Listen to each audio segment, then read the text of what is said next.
Welcome to Driving the Human. Here, live in Berlin, but also on www.drivingthehuman.com. We are here among 21 visionary projects and all of the minds that made these projects come to life. We are also connected to a fantastic network of multidisciplinary experts who are roaming these halls and their incredible work. This is Vera Sacchetti. And this is Matylda Krzykowski. And we're here together with you to explore these different proposals, the different visions and ideas about eco-social renewal. And since 3 days, I wonder myself, and I've been asked a few times, what is eco-social renewal actually? And I think, Vera Sacchetti, you're the right one to be asked. Well, I'm glad you asked, Matylda, because eco-social renewal is actually what Driving the Human is all about. It is a set of approaches, ideas, visions, all of them coming together to renew the ways in which we are connected to humans, non-humans, all kinds of beings and the planet. I see. And we've been really lucky experiencing this through many different formats. Immersive and interactive installations over the last few days, but as well as presentations, screenings and performances. And all of them proposing avenues to make sense of some of the most pressing issues of our times. We are lucky because we have had the wonderful luck to have all of the authors of these visionary ideas to come here to Berlin to talk to us, to present their projects and their ideas. And this broadcast that you are watching tonight is a stage, a platform for them to come and discuss with us, with you, with everyone, their ideas and their proposals.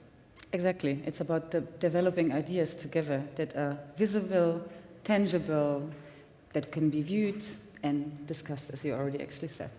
Discussed here, but not only here. For those of you watching at home, we also have a Telegram channel, t.me/drivingthehuman. We will be sharing more information about the projects and the participants over the course of the broadcast. If you want to join in the discussion, you can also ask questions through that channel. And if we have time, we will get to them as well. Exactly. But to start or kick off day 3, we will have a small-scale start. We will start with bacteria and ecosystems, and it will be a conversation moderated by Ihls. She is the head of the Biodesign Lab, and we're very lucky to have her. So let's welcome Julia on stage. Hi, welcome, Julia. And Thanks. What is exactly the Biodesign Lab? The Biodesign Lab is actually an evolutive and hybrid environment for living matters in art, design, and research. And what is this about, actually? So we're on the one hand side a workshop space in the design school in Karlsruhe. And on the other hand side, also something like a curated platform where we can invite exciting positions in the biodesign field, but also discuss the discourse on sustainability, social involvement, ecosystems, and convivialism. Vera, that makes us really the perfect moderator for the next talk. I really hope so. Julia, the stage is yours. Thanks.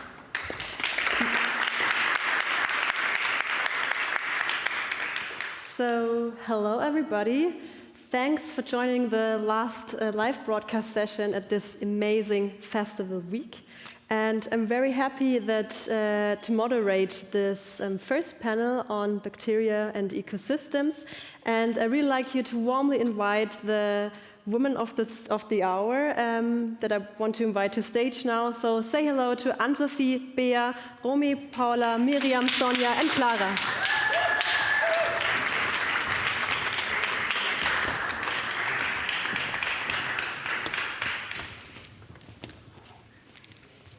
So we're actually quite a women round here, so nice to have you here on stage. Yes, I'd like to start actually with the 4 of you here, the Human-Bacteria Interface Group. So Paula, Romy, Bea, Anne-Sofie, you're all working currently doing your PhD at the HBBE, so the Hub for Biotechnology in the Built Environment, if I'm correct. So before we dig a bit deeper into your project, can you maybe tell us a bit about your backgrounds and also how this fusion came together? Yeah, so thank you so much. So we are these 4 researchers from the Hub for Biotechnology in the Built Environment.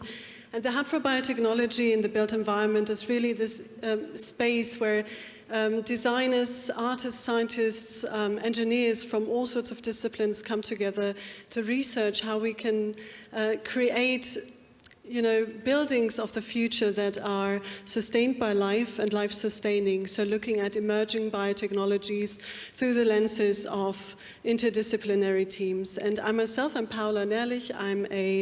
I was trained as a textile designer. I then was a DIY biomaterial designer, and I'm currently doing my PhD at the Hub, exploring how to responsibly create living sensory textiles that can promote human and non-human well-being in the built environment. Okay, then I also just introduce myself quickly. So my name is Romy Kaiser, and I'm also a part of the HPBE, as Paula explained before. There I'm part of the Living Textiles group, and I'm researching how textile methods can contribute for like biofabrication and bioassembly for biodesign. I'm Beatriz Delgado, or just Bea. I'm also part of the HBBE on the microbial environments team, and my research is focused on analyzing the microorganisms in the air and how that affects our health and how we can change buildings to support the microbial diversity in them. Finally, my name is Anne-Sofie Belling, and likewise I'm also associated with the HBBE, and I'm a speculative designer and creative technologist, and my PhD focuses on examining more than human design futures in off-Earth habitats. So thanks, you 4. And now maybe we can just see what comes out if such an interdisciplinary team comes together. And so, yeah, let's have a look in the Human-Bacteria Interface project. Let's show the movie.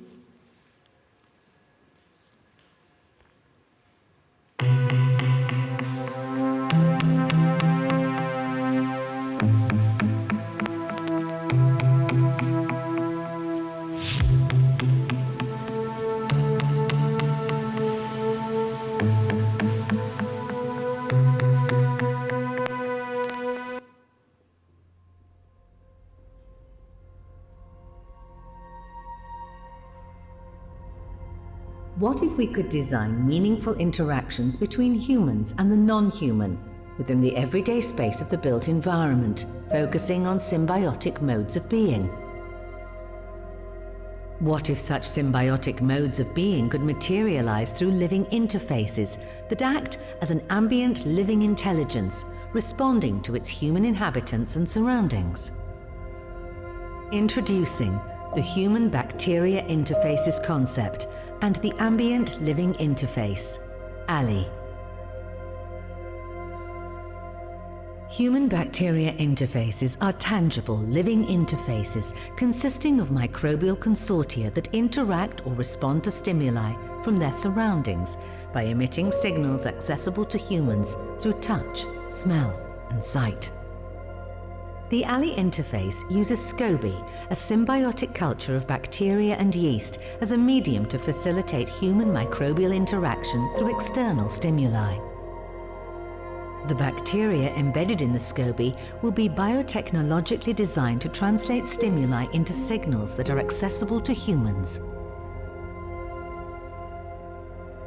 When ALI detects stimuli in its surroundings, it will respond by activating fluorescent proteins, resulting in an atmospheric glow, making an otherwise invisible interaction visible to the human inhabitant. Embedded in the cellulose structure of bacterial origin, the SCOBY microbial mix forms a jelly-like texture, which provides a large-scale human-bacteria interface for the built environment. The bacteria embedded in the SCOBY matrix can be designed with biotechnology to react to a variety of molecules, such as pollutants, stressors, and stimuli such as heat, allowing for an array of implementations within the context of the built environment. Through the ALI interface, novel symbiotic relations between humans and microbial life are explored. Instead of perpetuating antimicrobial narratives, human nature is examined through its vital entanglements with the non-human microbial world, together transfiguring the metabolic landscapes of the built environment, as futures of eco-social renewal are examined through encounters with the microbial sphere. Join us in our vision of microbial futures.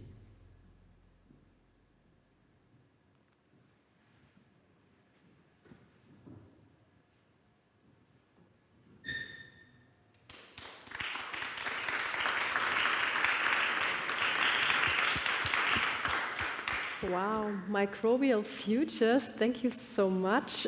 Sounds really sci-fi tech to me.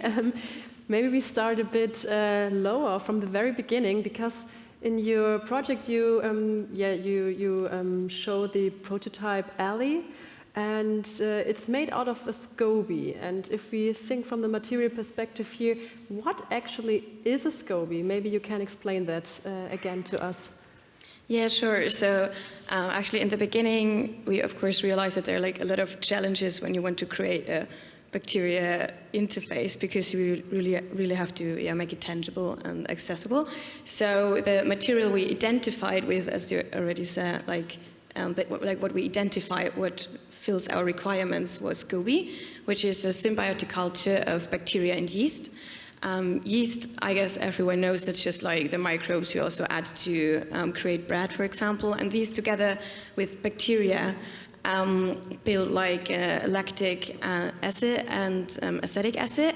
And how this symbiosis actually works is that you really have to give them nutrition that it can grow. So there is a liquid, which is black tea or green tea, and there is sugar, and the yeast ferments the sugar.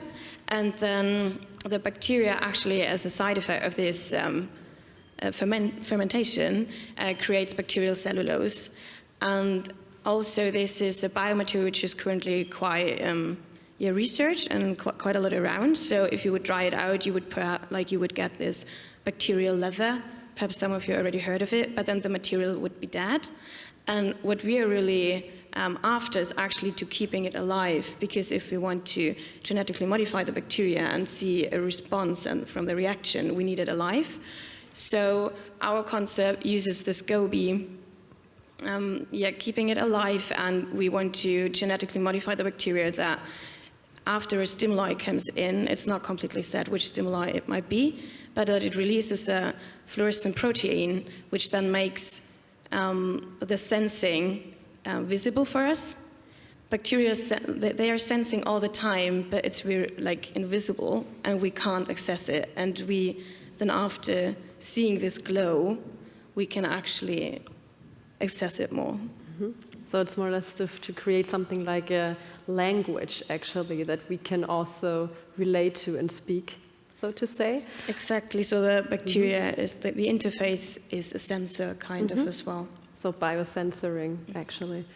Okay, maybe, because it sounds, as I said, it sounds really futuristic, actually, to me. And you mentioned also genetically modification. So maybe you can give us a little glimpse how this could be, or how you want to do that? I can chip in for that. So, well, starting by saying that this technology is not new. Microbiologists and biologists in general have been using this for quite a while now in the laboratories. But what we try to do different is actually implementing this sort of genetic engineering, which I'll explain in 1 second, into a setting where we keep the microorganisms alive and that we can access it in our daily lives, this sort of information. So by genetic engineering here, we mean introducing into a microbial genome or microbial DNA a protein called green fluorescent protein, because in origin, in its natural setting, it produces green light. So we want to introduce this gene into this bacterial genome. So every time this bacteria detects a stimuli, it will synthesize or produce this green fluorescent protein. So it will produce a lighting that we will be able to watch with our own eyes. By genetic engineering, it's just that, introducing this small piece of DNA that is a gene for a protein into a microbial genome. So this is, as I told you, is not new. What we have here is a challenge to be able to do this in the laboratory, of course. So making this new bacteria that's able to sense stimuli and produce this fluorescence, but also being able to culture it with the yeast, and that it's able to produce again this bacterial cellulose, which in the end is a matrix. It's like they're sustainable, the way that it's a sustainable life for them. And this has not been done before. So we need to also produce that or make this to work in a real life setting in our houses and in our built environment. It's quite a challenge, but in the end, that's what we mean with genetically engineering bacteria and design, yeah. Sounds exciting. I think it is. You mentioned also like an implementation in our houses and our built environments, and so maybe from bigger picture wise, so how could a microbial future with the human bacteria interface look like, if you could speculate it around? Well, as Romy said, we haven't actually defined the specific stimulus for our interfaces. And that's actually the next step. So some of these questions are still yet to be answered. But that's what we'll do next when we'll go into our laboratory and figure out how can we perhaps even co-design with these bacteria to define the stimulus that they could react to, because we want them to act as these companion biosensors in our everyday world. And we imagine them, as we perhaps also saw in the video, of them living, not embedded directly into the built environment, but living in a sort of structure that we will also design with the help of engineers, and for them to, again, act as sensors that live in our environment, perhaps even replacing current technological gadgets that we find in our home. But also, they have this beautiful aesthetic aspect to them as well. So not only could they act as biosensors, but they could also act as this sort of daily companion that reminds us of our related nature and the vibrant matter that surrounds us. So, yeah. All right, so in future, no temperature measurements, but exactly. we measure with bacteria interfaces. Exactly. Okay. Wow, thank you for this great insight. And maybe we will move then from one ecosystem to the next. So I'm glad that I can also introduce the second project here, the Rooted Sea Halophytic Futures with Sonia and Miriam here. Maybe we start right ahead with the film and then we discuss it afterwards.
So thank you, Sonia and Miriam, for these mesmerizing images that you brought here.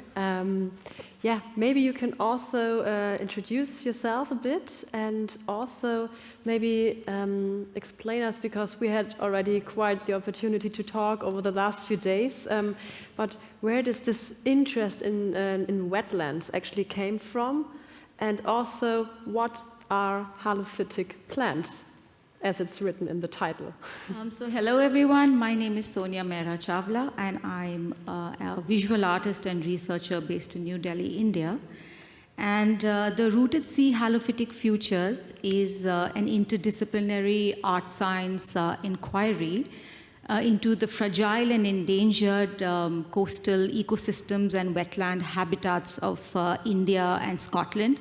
So essentially, I would say that we are bringing, these perspectives from the global north and the global south together, on one platform. And I think for me, it's really important to say that I think for both of us, for Miriam and myself, this project comes from an intensely personal space. So, I was born in West Bengal in India, and I grew up on the banks of the river Ganga, the holy river Ganga in India. And close to me was the Sundarban wetland forest, which is the world's largest mangrove forest. And at the moment, this is extremely endangered. And there's the fear of complete inundation. We are losing our islands and our deltas at speeds and rates that, you cannot possibly imagine. And then I moved on to, living and working in New Delhi. And that's a different kind of relationship, again, with water, because New Delhi is at the banks of the river Yamuna. And this is one of the world's most polluted rivers.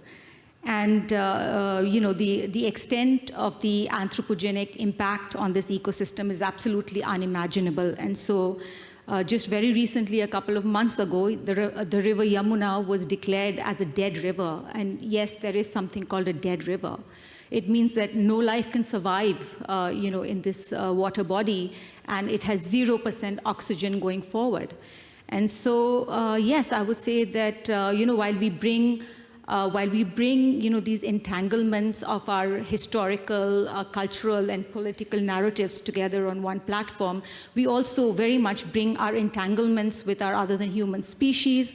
How do we live? How do we live moving forward? What are the kind of conversations we need to have? How, starting new conversations about ideas of care and repair, but also really bringing into focus the plants, the organisms that exist in these ecosystems, but the worlds that are unseen and unnoticeable. For instance, the microbial ecosystems in these wetland habitats, which are so essential to maintain the biodiversity of these ecosystems. Miriam? And yeah, my name is Miriam Walsh. I'm the Managing Director of ASCA's Art and Science. We are a non-profit organisation based in Edinburgh in Scotland.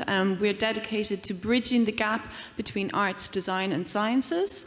We began working with Sonia back in 2019, so we've been growing this collaborative relationship since then. But this project that we're presenting here, the Rooted Sea, is a brand new project which has started as part of this Driving the Human initiative. And as Sonia mentioned, we both come from very different kind of personal relationships with water bodies. I myself grew up in the centre of Ireland, a 2-minute walk from the lake, as part of the longest river, the River Shannon in Ireland, and also surrounded by wetlands such as raised bogs, which are also kind of connected to the types of boglands that you get here in North Germany. I now live in Edinburgh, and here I live just a few-minute walk from the coast. So these coastal regions are very much part of my current day narrative. And as part of this, you asked about halophytic plants. What are they? Yes. So in these spaces, you will have seen here on this excerpt Blackness Castle, and this is an area very close to where I live. And it's a coastal wetland region. It's an SSSI, so it is protected.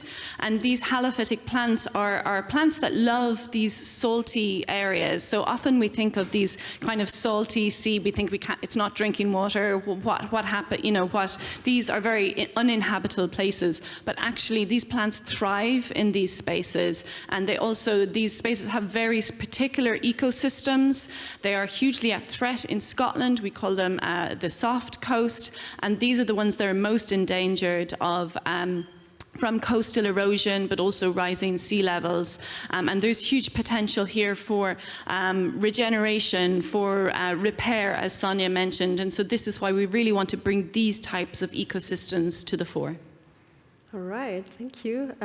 So maybe I can just ask further. So in this case, how could a halophytic future actually look like or emerge? And also, I don't know, any expansion plans? I mean, you mentioned that you have this collaboration or cooperation between India and Scotland. What's next? Well, actually, that's a really interesting question. What does a halophytic future look like? So I would say that a halophytic future is symbiotic. I would say that it is also intensely political, but at the same time, it's equally empathetic. And I would say that it's a space where you would rethink these notions of hierarchies between living and between humans and non-humans, but also the idea of challenging the tree of life itself, where humans are at the top of the tree of life and the microbes are absolutely at the bottom, whereas they are self-sustaining ecosystems as well. A halophytic future is also, I would say, it's also challenging capitalist notions of progress.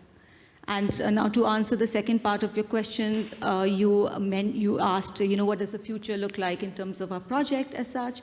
So we are looking at expanding the scope and reach of our project in its next phase by not only by continuing further research in India and in Scotland, but also expanding to Germany and France. So we are very interested in looking at the Cameroon wetlands and the salt pans in France, but also talking about Germany, the bogs, the quagmires, and the swamps in Germany. But going forward, I think it's extremely essential for us to expand the notion of a wetland. So we want to talk about, people's association with their own natural habitat, and how do they think about the water bodies around them? What are their ideas of care? How should they really start noticing? And so, which is why we bring this very interdisciplinary collaboration, which kind of seeks to reach out to, people, communities, and countries. All right. Wow. Really great vision. If we break it down a little bit, so if you think about like everyday practice or bringing it to the people, actually. I mean, when we talked about your project over the last few days, I just saw that you also have in your display at the Beehive in the Great Hall here at the festival, you have some Vinogradsky columns, also some little petri dishes with cultivated soil and bacteria. Where does it lead to? What are the formats that you have in mind? Are there some? Yeah, no, as Sonia's mentioned, it's really important that as we take this project forward, that we look at inviting communities and public audiences into this conversation. We, as an organisation, we have a lab in Scotland, and this lab is dedicated to providing a space and platform for artists, scientists and designers to access the tools and equipment of science, but also bringing these equipments, these methods into the public domain and inviting discourse around these and actually inviting people to use this equipment for themselves. So actually coming up next, we have a DIY video which shows the process of the making of this Vinogradsky column, this mini microbial ecosystem. And this is really about, again, the next phase of the project, where we want to ask the question, how do you think globally, but how do you act locally, and how do you support the sharing of knowledge between communities? And obviously, particularly at the moment, we're looking at the global north and the global south, but we really do want to expand this conversation beyond into other places and spaces. So yes, as part of the video, we invite you, our audiences and also online, to try and make your own local microbial ecosystem, and please do share them with us. We're on Instagram, so if you want to share what they look like, please do. All right, so I'm really curious for this video now. Yeah, let's have a look. Today we're making a Winogradsky column. This is a model microbial ecosystem that is prepared in a lab. For this activity, you will need an egg, soil or sand from your local park, water from a pond, paper towel or cardboard, a funnel, a jar or a bottle, and a spoon. The amount of each of the ingredients you require will depend on the size of your jar.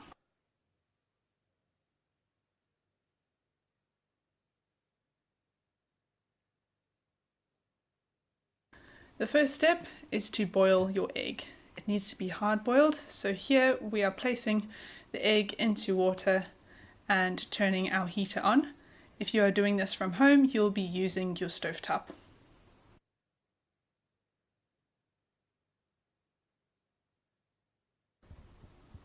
Once your egg has been hard boiled, remove the eggshell and set this aside for later. Also remove the white part of the egg, as we will only be needing the yolk. Once you have done this, set the yolk aside as well. Crush up the eggshells that you've removed into small fine pieces. Now we have 4 different ingredients. We have the soil that we collected, the broken up eggshell, the egg yolk, and the paper towel or cardboard that has been ripped up into small fine pieces.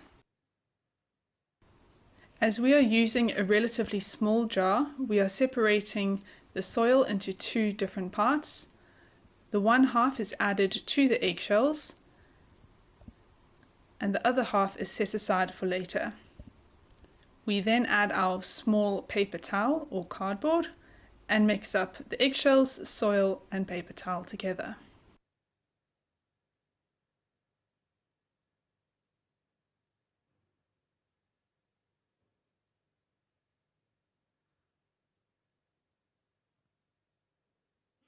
To the mixture, add your egg yolk. If you are using a larger container, you can use more egg yolk, but as we are using a small one, we just used half. Mix all the ingredients well.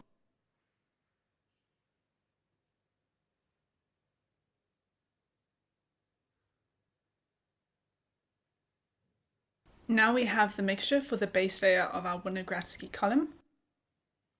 So the next step is to construct our Winogradsky columns. Each of the ingredients will fill 1/3 of the jar. We have the eggshell mixture with the soil collected from the park, and the water collected from the pond. Start by adding the eggshell, egg yolk, paper towel and soil mixture, and this will comprise of the base layer of your Winogradsky column.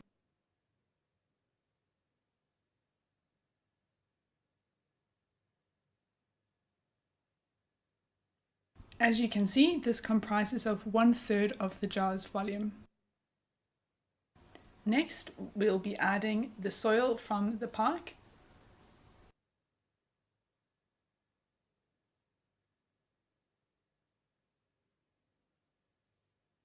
And finally, add the pond water to the top layer. Make sure not to fill your jar all the way to the top, as we do need some headspace for air. If you are doing this from home using a jar, make sure that you do not seal the lid completely, as gases produced by your microbial ecosystems need to escape. And that's your Winogradsky column. You can leave this for weeks, months, or even years. As your microbial ecosystem develops, you will see colors forming, colors changing, algae growing, and a very beautiful piece of artwork emerging.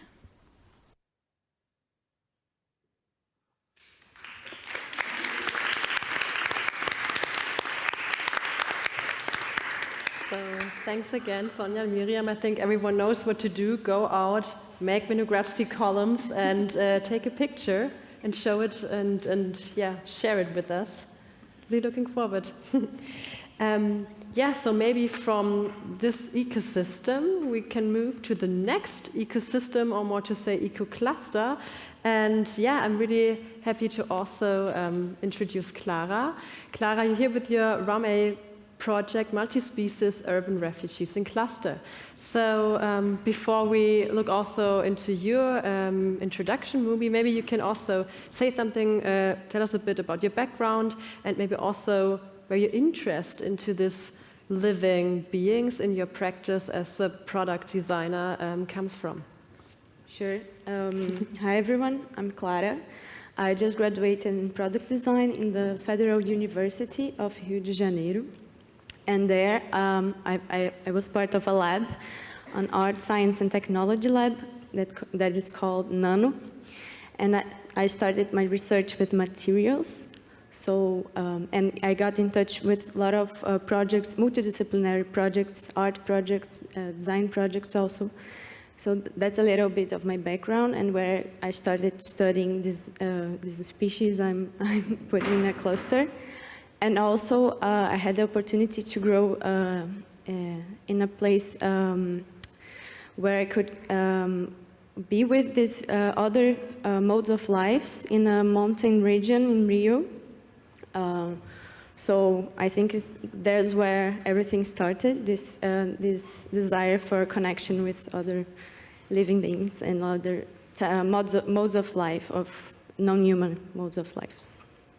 Okay, so I would suggest let's maybe see these multi-species in action and take a look into the next movie.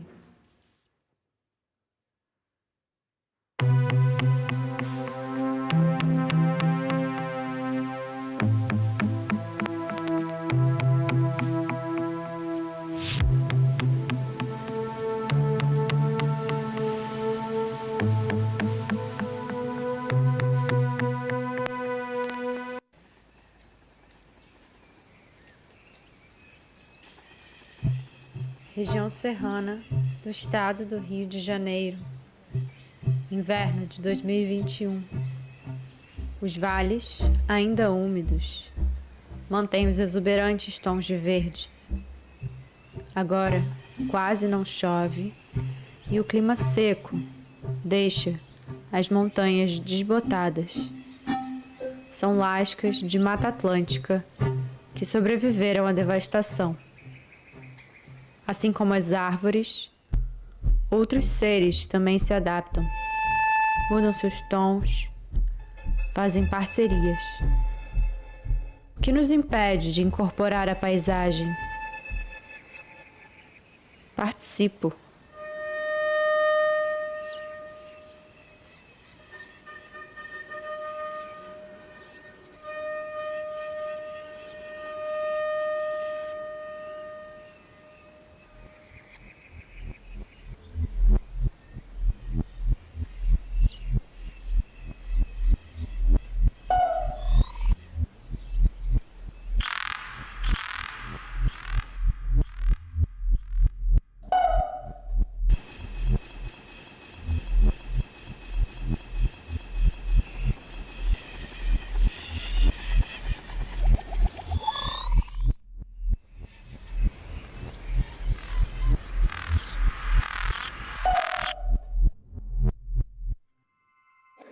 Nossos corpos parecem não se conformar com os limites. Querem se espalhar, querem tecer redes.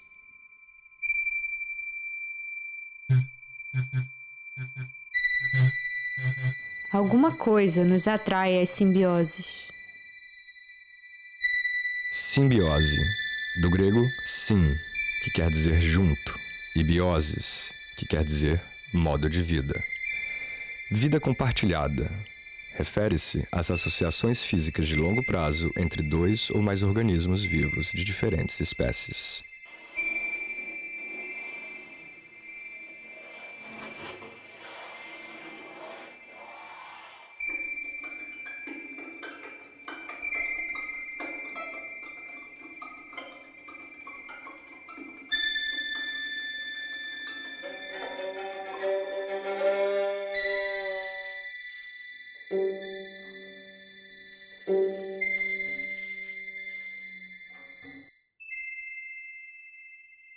Fungos, organismos heterótrofos, eucariontes, uni- ou multicelulares, que se agrupam no reino fungi.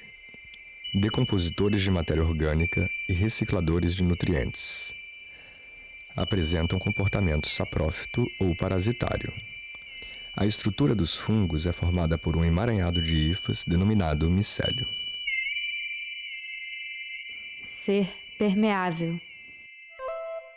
Tocar a matéria. Preparar o alimento. Assistir à expansão das hifas. Nutrir.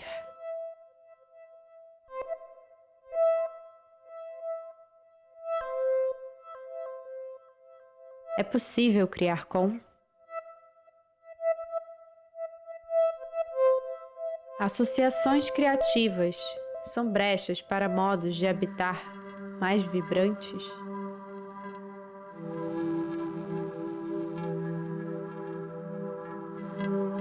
Em meio a experiências laboratoriais, no banheiro de uma casa da região serrana do Rio, nasce Ruma.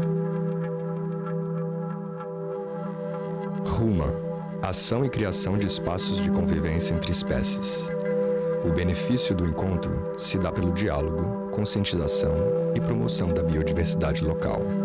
Um exemplo de Ruma da Mata Atlântica é o aglomerado entre abelhas sem ferrão, micélio de ganoderma, plantas 11 horas e humanos urbanos. Emaranhar-se como abrigo. Ensaiar novas composições.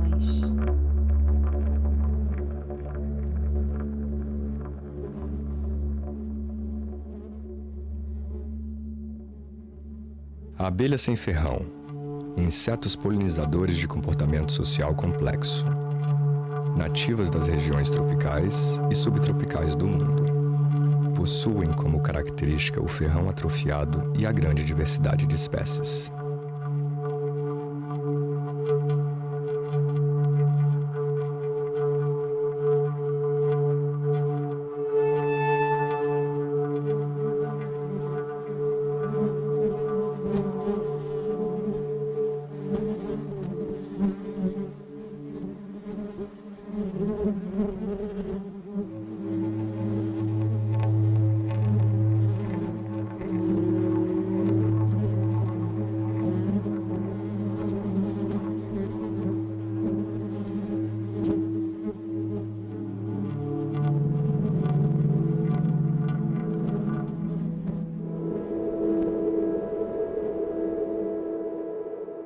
Existimos a partir de aglomerados. Dependemos de diversos seres em interação.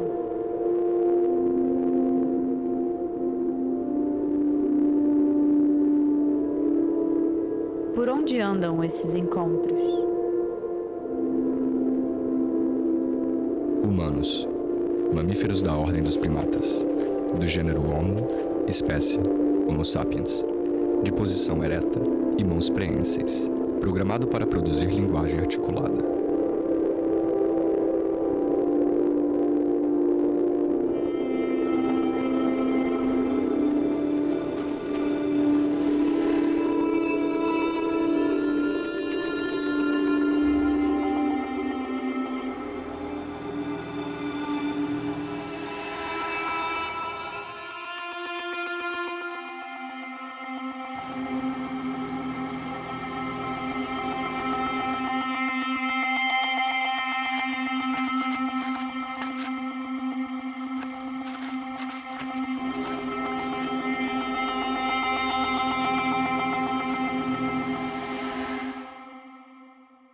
São as cidades, nossos melhores refúgios?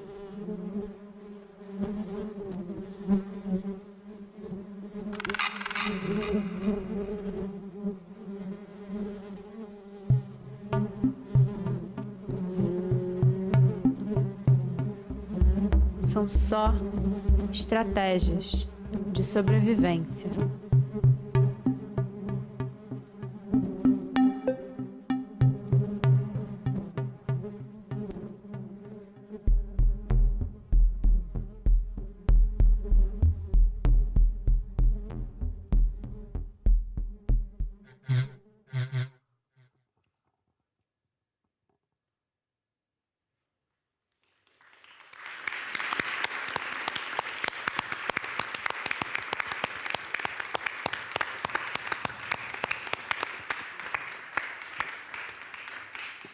Thank you, Clara.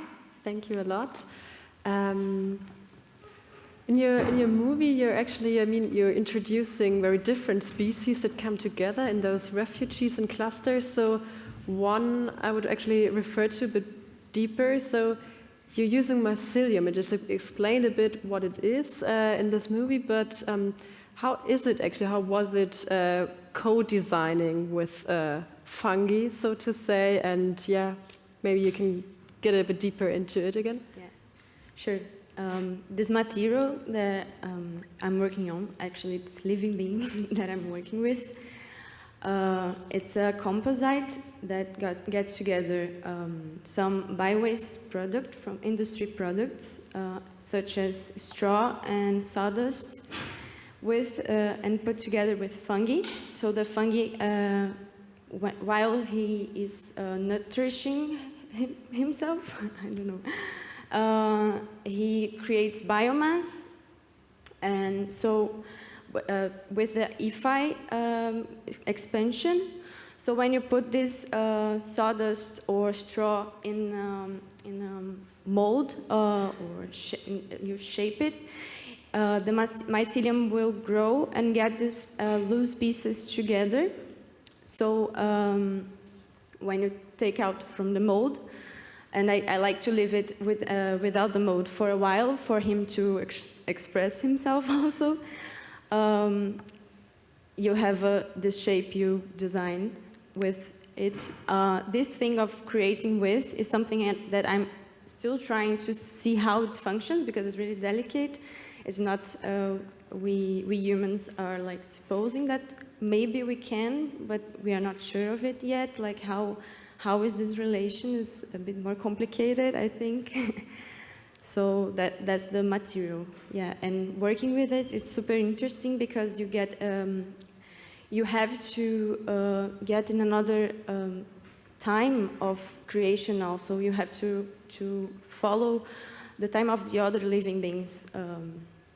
So this was very interesting also, especially when you have a deadline and you have to let the fungi, grow them as they used to. I can really relate to it. I mean, when I myself made some project with mycelium, also it's always great fun to experience this own agenda of this non-human actor in the whole play, especially when it comes to deadlines. Yeah, but if we think a bit in the bigger picture or broader, you're introducing to us this clustering idea, and yes, so my question would be, where do you see this benefit in clustering, and also, how could a future cluster practice, for example, look like? Do we have a lot of mycelium beehives in the cities, or what is the future picture? Okay, sorry. So for the benefit, I think it's different for each species in the level of benefits. I'm thinking right now, like what we could get the most of this project at the moment is the relation with the humans and non-humans, how we are relating with them, and what types of interactions we are having with this other species, and how we are respecting and to try to create a more collaborative, maybe, and symbiotic possibilities. So I think this is very important, especially for the urban humans, because we are each time trying to distance a bit of these other life forms for some reasons. And what I'm trying to is to show this interdependency and this the importance of this coexistence of a consciously and maybe respectful coexistence, that we actually already coexist, but we don't always realize it. So it's how we are relating. And something is interesting also is try to bring more enchantment for the humans about these other life forms. I think this is very rich, and this creates, I think it helps us to have a more positive and maybe have power of action and creation, I think. And for the other species, yes, of course. For the bees, I think it's, by now, this is very in initial experimental phase, so I'm experimenting how the bees are relating with the mycelium composite. And what I think is that the mycelium composite has a lot of properties, such as thermical properties and isolators. It isolates sounds and alter the temperature from outside, so they can control the temperature inside the hive, and also isolate the sound from the urban cities. And the plants in the projects are more for showing this interdependency between species. And yeah, I think we can continue. The other question was about this possible future of clusters. I don't think it will be like 100 hives, but I think it will be different types of clusters. And the idea is to try to observe and to try to see what we are needing and what are these possible strategies of clustering for surviving. That we need them, and maybe they need us. So it's try to help forming clusters.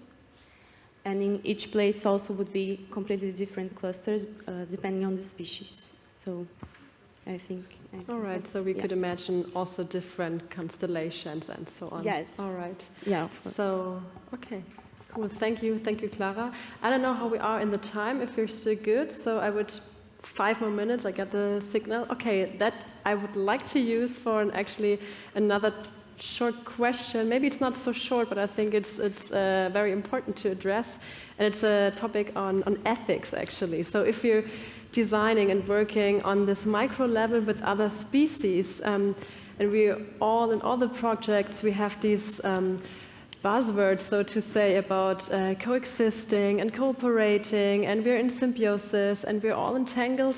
But I think if we have a closer look, we mostly or often also see, okay, there's still some asymmetries, and this role of the human is actually quite hard to overcome, especially if we're thinking about it. We need to make organisms perform in a certain way for a certain project in a time phase for a certain result. And my question actually to all of you would be, where do you see your role as a designer and your responsibility in that? And also maybe, where do you see in your own practice maybe where's the space for like maybe also humans surrendering or stepping back or also surprise? Maybe it's not such a short question, sorry. I was just going to say that, gosh. So I would like to tap into what Clara just said about the enchantment, and I was thinking, so what could drive us humans towards more responsible interactions with all that is non-human? And I think enchantment is a great way to approach it. It carries very positive notions, because if we want to work with, we coexist already, but within our project, of course, we propose to actively work with different organisms, either supporting existing ecosystems in spaces where the humans have destroyed, killed rivers, and we're reintroducing, or in our team, we're actually proposing a new co-creation with a living organism. So I think definitely new sets of ethics and responsible interaction are crucial, and maybe I'll just hand over to someone else. So I personally think that the question of ethics, this very much exists in a gray zone, and it's a topic which is debated also. But personally, going forward, I would still say that if I look at the new emerging technologies, evolving technologies like CRISPR, for instance, like gene editing or scissor editing, whatever you want to call it, I think, you have to consider things like biosafety, biosecurity, and bioethics, and these are huge, huge topics of debate going forward right now. But I suppose there's no very easy way to talk about this.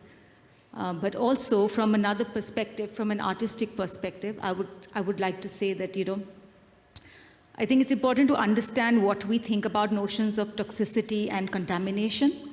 And so in this present kind of environment, very toxic environment that we have created for ourselves, we have to try to understand if there's any room for enchantment, for instance, but also if there's any space where we could look at toxicity and contamination in a positive way going forward.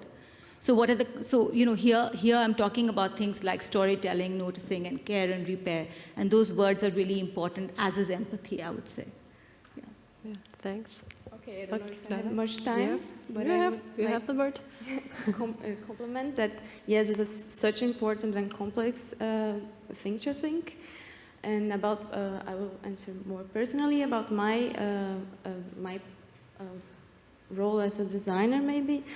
While I'm working with living beings, I like especially thinking in a more like ecosystem way of viewing things.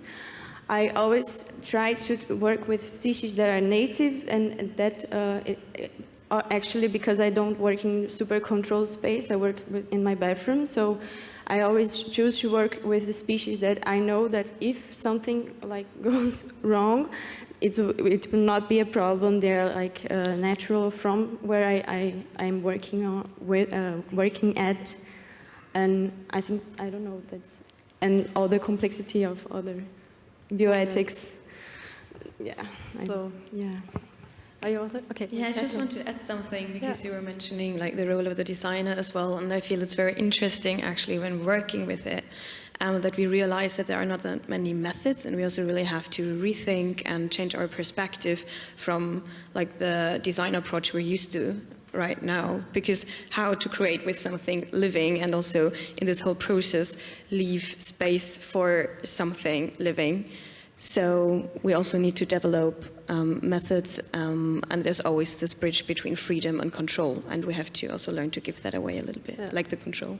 Maybe also learn, to step maybe some steps back, actually. Yeah. Change our mindset towards that.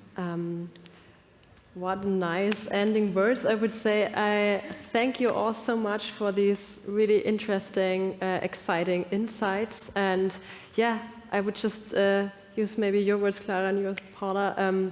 Stay enchanted, stay excited, excited for the next program point, and have fun. Thank you.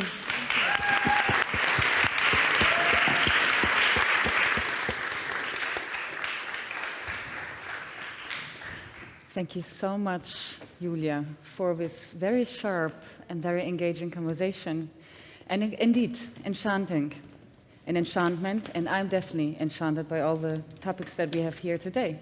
And we're going to scale differently up today. We are scaling down. So from bacteria and ecosystems, we're going to planets, planetary movements. And this will be hosted by our in-house Vera Sacchetti. So give her applause. Thank you. Thank you, my dear. Well, I won't be having anything to moderate if I don't have the wonderful presence of a stellar roster of participants who are waiting here just to enter the stage. Please join me here in the pool, our wonderful blue pool with no water yet. Welcome on stage, guys.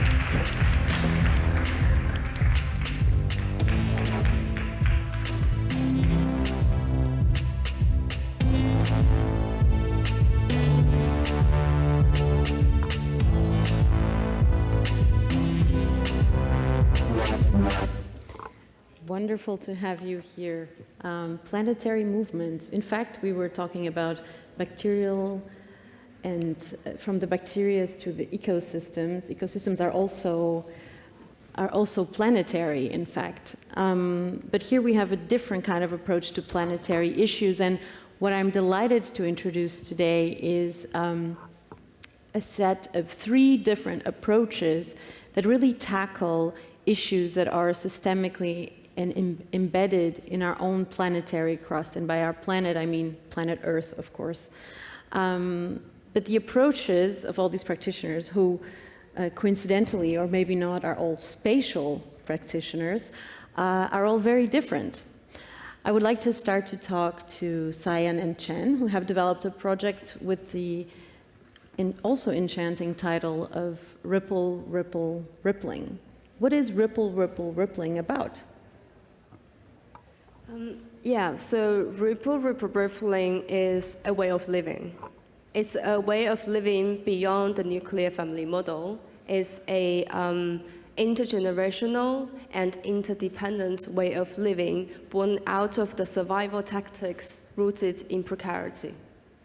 Also, I would say Ripple, Ripple, Rippling is also a frame of mind. The mind, as mentioned, is rooted in precarity, actually challenges the modern Enlightenment mind, I would say, which is built on certainty. But now we can see the context of certainty is fundamentally challenged by planetary crisis. So this Ripple, Ripple, Rippling as a way of living and as a frame of mind offers alternative imaginaries of the future. You guys have been working with a very specific territory, and you've been documenting and engaging with that territory for some years now. We're going to watch some of that documentation that you have been preparing, and we're going to hear your commentary on it as well. Let's look at it.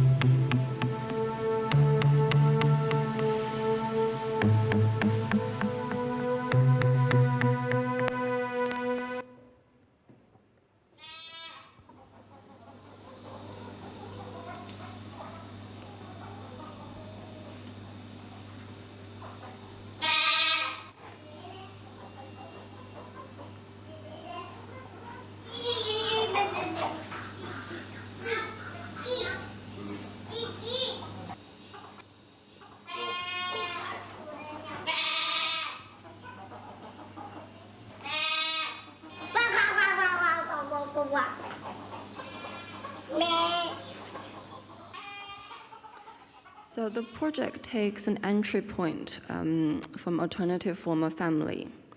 China has a floating population of 285 million. These are the rural migrant workers who float between the city where they work and the home villages, resulted in a missing middle generation in more than 80% of the rural families in China today. So, welcome to Ripple, Ripple, Rippling. And we will be today following one of the families in the village, that's family Liu, and enter their ways of life and get a feel of how it is like in it.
The missing middle generation works in cities, leaving behind their aging parents and young children in the village.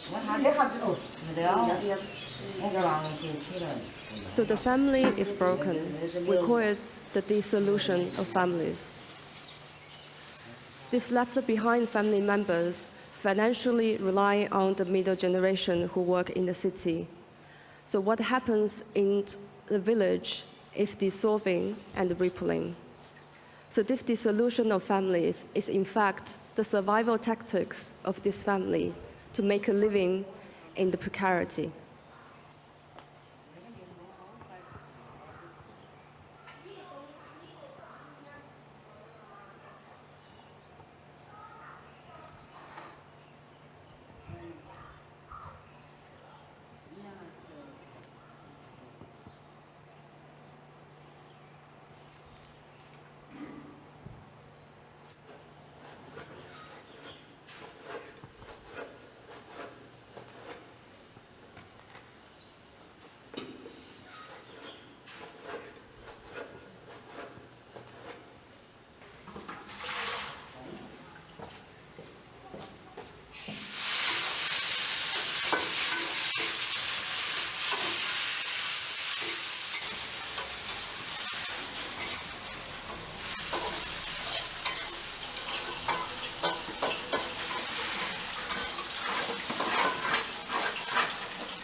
So we are really looking at the very mundane daily acts they do in the village. For example, they always take a stool and sit at the threshold that's in the street, in front of their gate, in the yard. So it looks like they're just doing nothing but sitting there, but that's actually an active waiting, because they always have to be attentive to what's around them, and also be attentive to their neighbors, to people around them.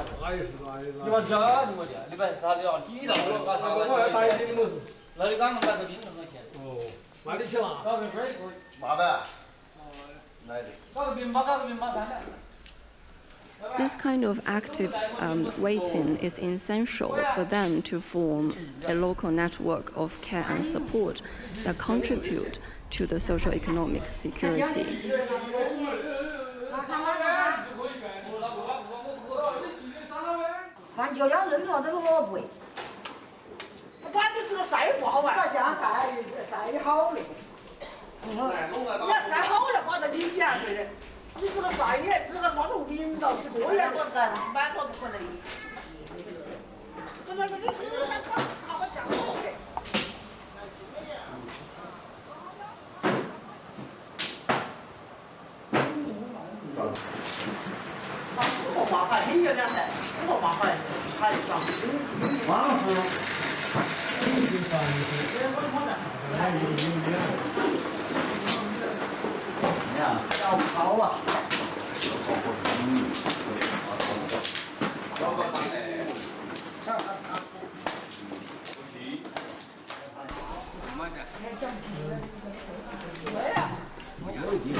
The project has several challenges. The situative knowledge we look at is really dispersed and circulated in the everyday practice in the margin.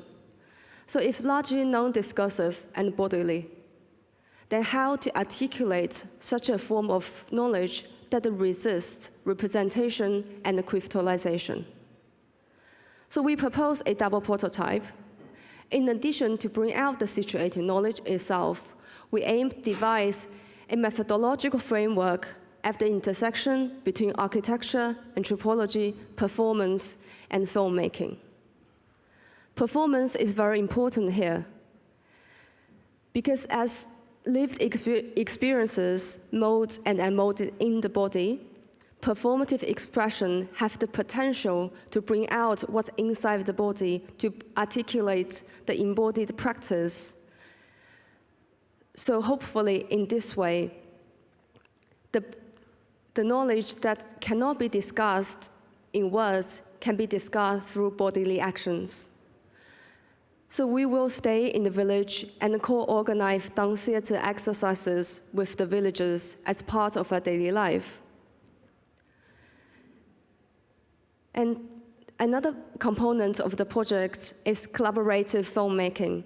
So in the process, villagers are to act out projective and emergent improvisation informed by dance theater exercises in specific settings. So all this together, we hope to facilitate the villagers as the center of the stage, as really the driving force of the work, and we are the facilitators. Thank you so much.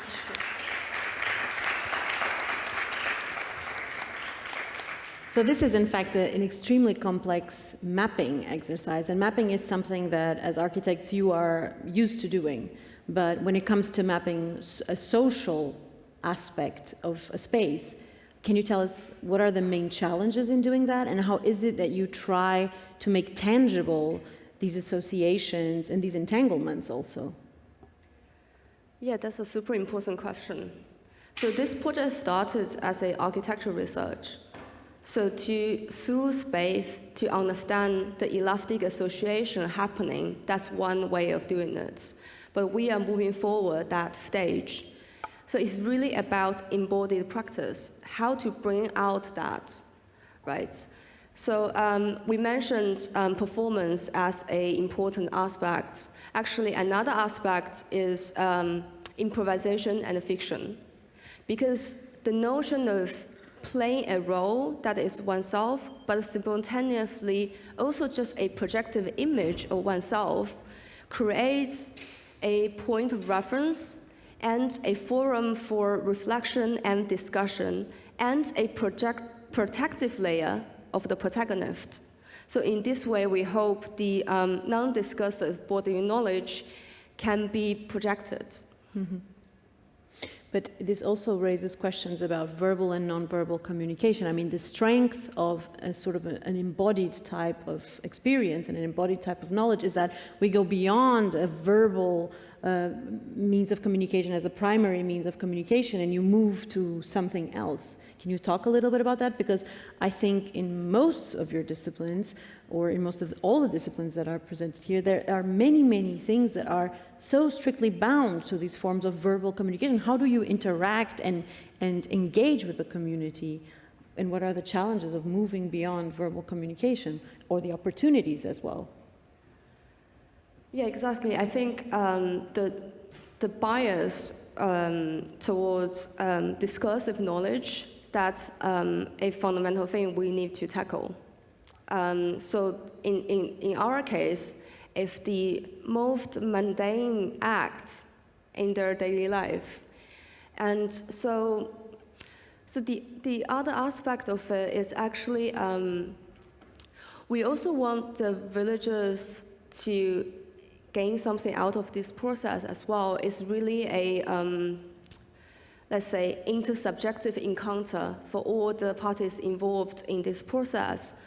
So also for them, if you just ask them, like during an interview, say in classic sociological approach, it won't work. It's like to establish a really long-term relationship with them, build up the mutual trust, live with them, stay with them, and then to do something together, like say, to dance together, listen, doing filmmaking together, and in this way, to stimulate their body in certain settings. And then this expression may bring out something that's fundamentally inside them. Mm-hmm. Also for us, we think if this listening, dancing, filmmaking together, done with care and sensitivity, could be a work of recognition and acts of solidarity. Mm-hmm. I think to answer that, there is a very importance of bringing different disciplines into this piece of work and really open up the process as a way to explore how anthropology, filmmaking, architecture, and performance can be somehow integrated. So that's why we do have a team coming from very different backgrounds. So Cyan and I are architects, and I'm also an anthropologist and independent filmmaker.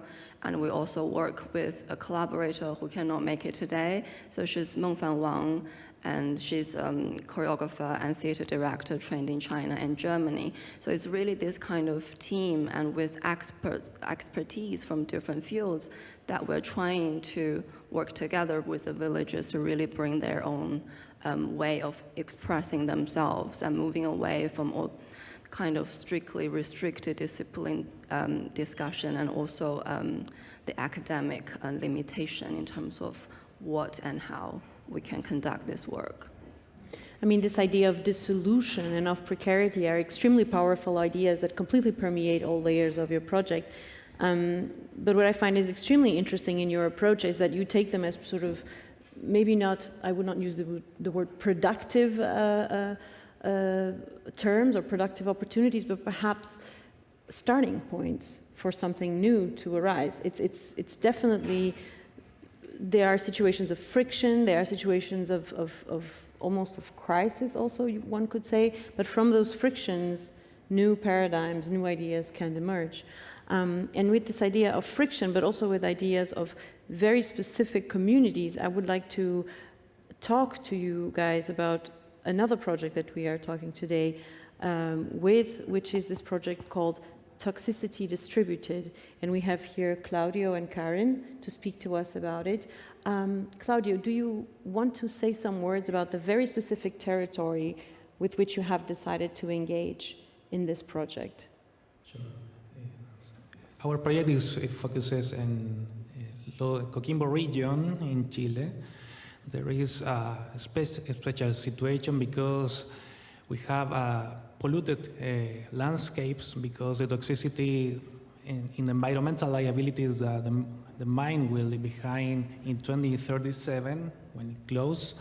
And we propose a storytelling exercise to understand these environmental liabilities and to create a critical vision and to envision how will be the future in these toxic landscapes.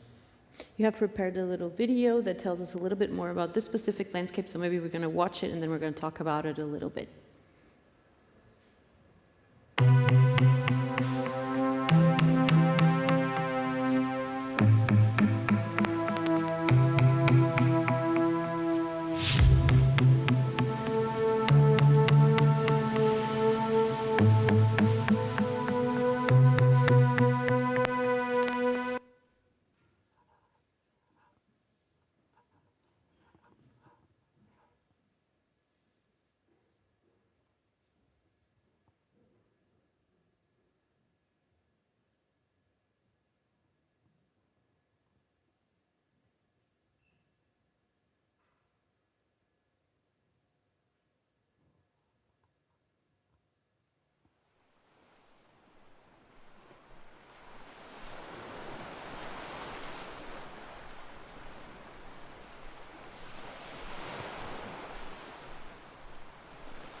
The sea was the first to feel the changes, even before mining began in early 2000.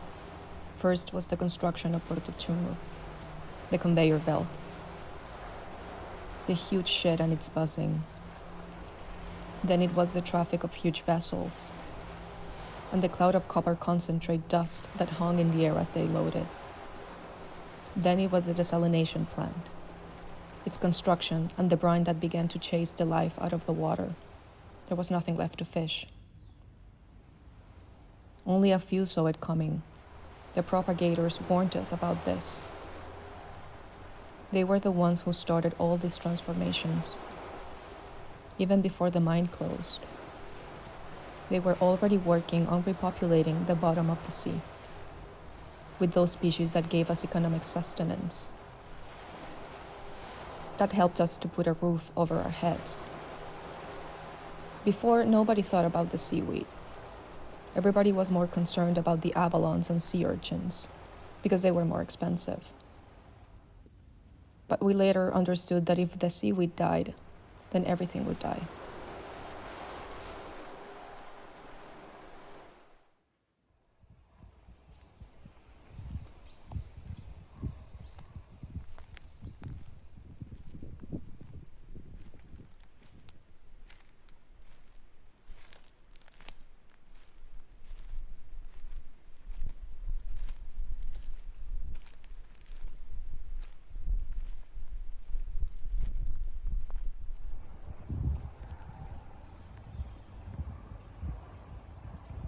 We thought these trees were beautiful at first. Although we were not allowed to visit them, we considered the eucalyptus plantation a forest that made our landscape more attractive. Then we realized that this is not a forest. It only looks like one. When the mine left, the eucalyptus trees began to dry up because there was no more water from the copper concentrate to give them to drink. Without fences or surveillance, we began to enter the evapotranspiration zone, to remove little by little those trees that had fallen and cut those that were still standing because their roots began to reach the aquifer. It is not good to cut down trees, but these were hurting us. We learned that their trunks and leaves accumulated metals for almost 40 years. Now we're transforming this poison plantation into work for our communities.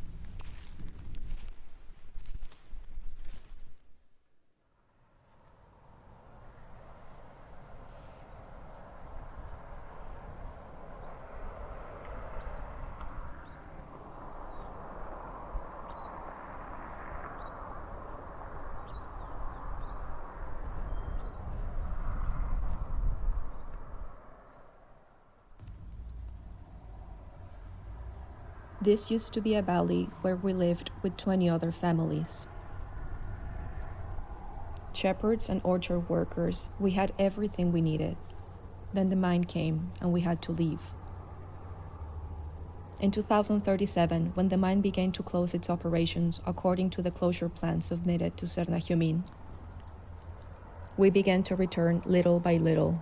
Working with universities, we began to stabilize the top layer of Mauro and Quillayes, because the sediment is blown away by the wind and that is bad. Then we started to encapsulate the sediment to remove the toxicity from the valley. This will take centuries. But it's a noble task that began with my parents, continues with me, and will be carried out by my children and grandchildren. We're from here, you see. We're custodians of this land.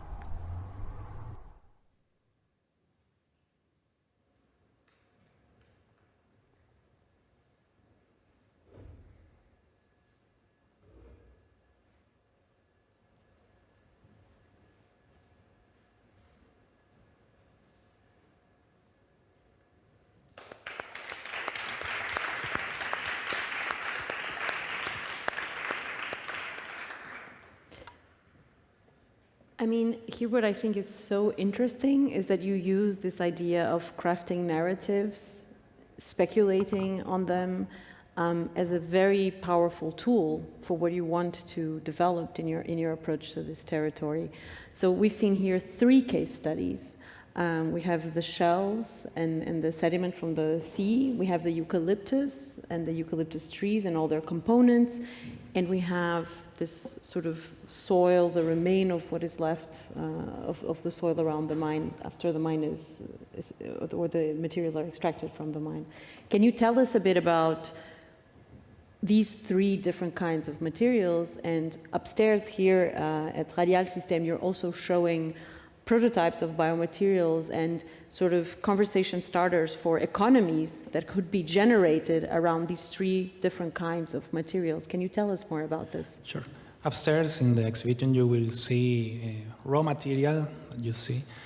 We brought the material from the territory, toxic material, and we think that we have to create new jobs and independency from the mine, because the mine will close, and we need to think how will be the future with new jobs, with in a Green New Deal embodiment, because we think there is a knowledge gap related to the scientific language, because many people can read the papers and you can read the academic articles, but many people don't know what does it mean.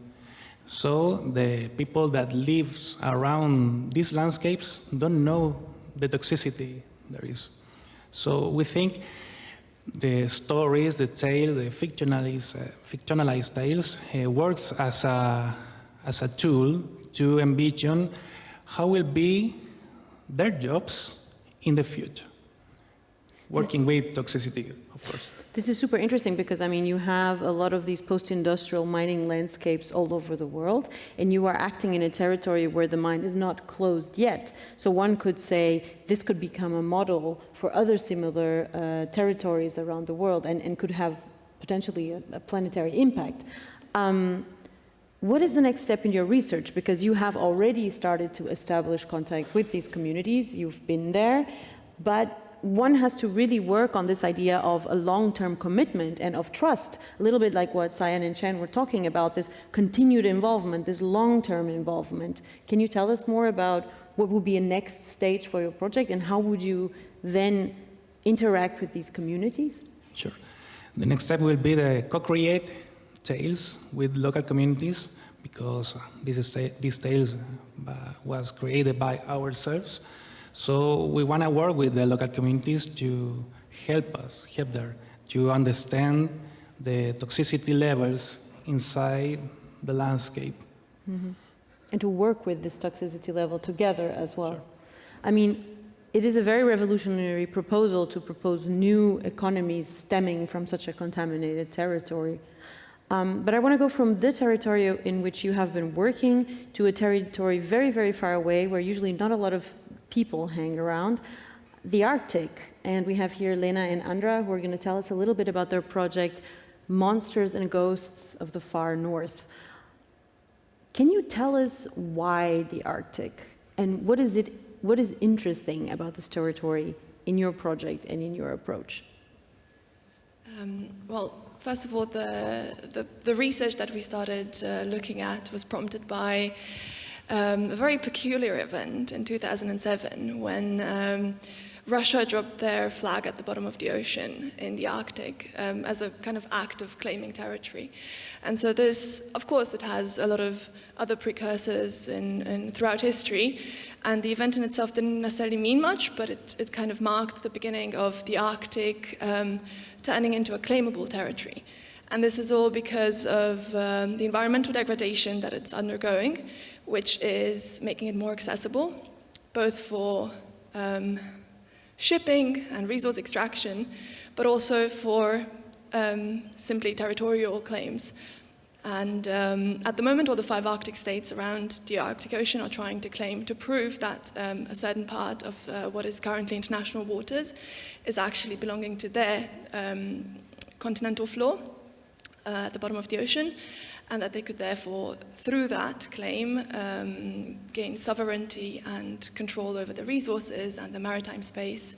So it is a site of intense geopolitical intrigue, fueled by the promises of global warming, essentially. And the project Monsters and Ghosts of the Far North looks at the agents that aren't included in these conflicts. Yeah, so we are trying to create an alternative kind of mapping or cartography from this region, in which we actually want to move away from these 2D maps in which states are currently drawing lines to make their claims over certain parts of the ocean floor. And we want to let people experience these claims or the impact of these claims or of the extraction of certain parts of this region and the influence this has on these other actors. So the 7 characters we developed in our demo or digital environment, from which we are now gonna play a short part. Yes, in fact, your project talks about a different kind of embodiment, an embodiment that we are going to experience all here today. Let's take a look at it.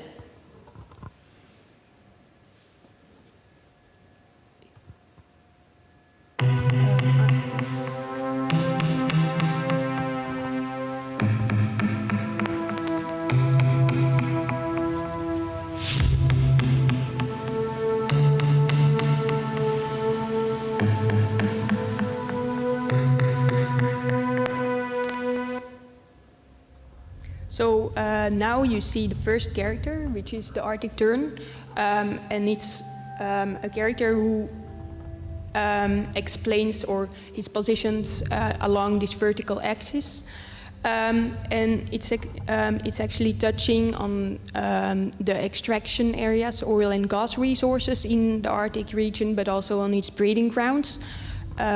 Since the breeding grounds of this bird are endangered by the extraction. So the game itself has like an interactive element. It's an experience, so it has an interactive element, and in this case you can play the bird via leap motion, in which you can go left, right, to experience the Arctic region. And then another intention is that you go and also look at the region through the eyes of these characters we developed. So now you're seeing the Arctic region through the eyes of the bird, and you're seeing the color you're seeing is magenta, and the reason why is because the Arctic region is the bird sees UV spectrum, R, G, and B spectrum, and people only see RGB, and then magenta represents this UV spectrum. Another element in the game is the cinematic moments. For example, the breeding grounds, as I explained earlier, the breeding grounds of the Arctic tern are sometimes in danger due to oil spills of the extraction of oil and gas within the region. So here you see a map, one of these maps that we based ourselves on to create the environment of the Arctic tern. And here you see the breeding grounds and migration patterns of this bird.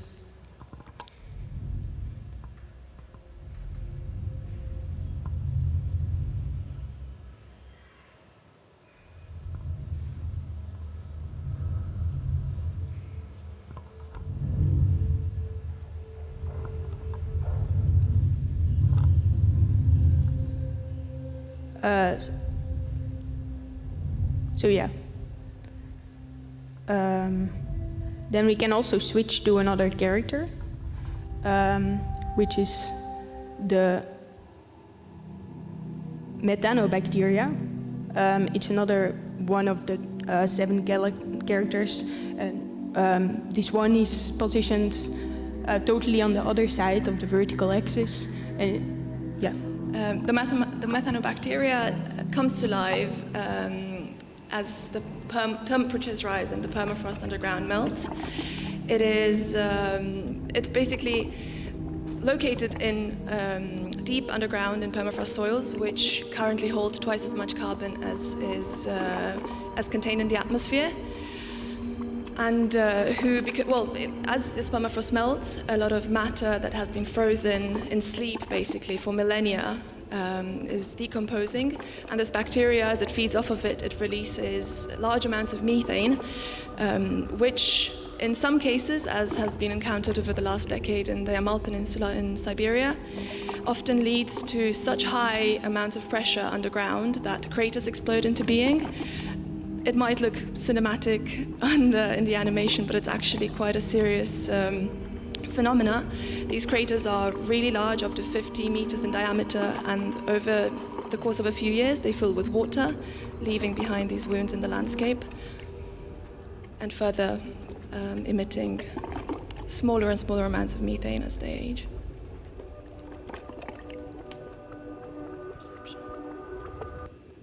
The perception of the bacteria is a slightly and purposefully disorienting one, as it's based on the way the bacteria perceive its environment, having its entire body as a sense organ.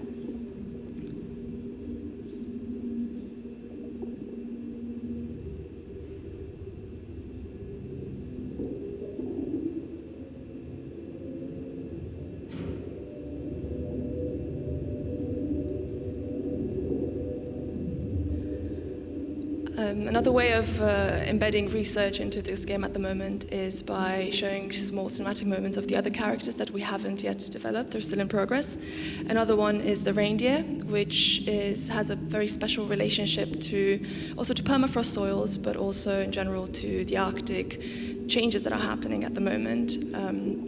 This is an excerpt from another terrain that we've created based on DM files of the Yamal Peninsula, where a new gas field is exploring the world's largest natural gas resources and transporting them to parts of Europe and China, and where it's interfering heavily with wildlife migration and indigenous herding practices.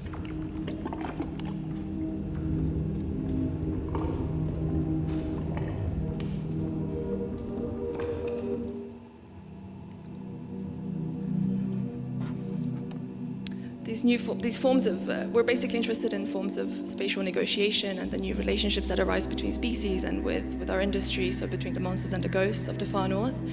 But the following character is perhaps the main character, the most representative one of the Arctic Ocean itself. As the ice is melting and the new territories emerging,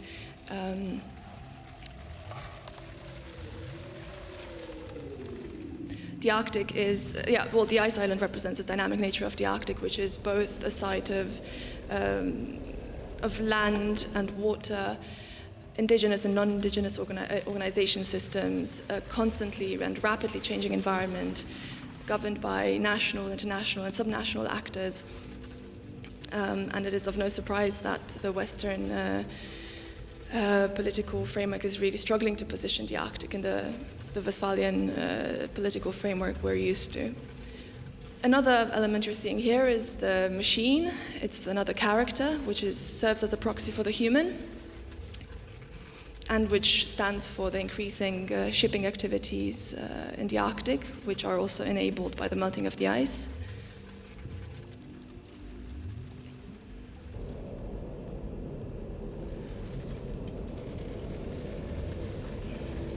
Particularly in this example, the switch to the first-person perception, as you'll see in a minute, is quite fascinating. But first, a little bit about the overlapping and contradicting territorial claims that are happening in the Arctic. Here, as you can see in the middle, this donut is still currently under international waters, but the 5 states are trying to prove, based on bathymetric data and other forms of data collection, that they should actually belong to them.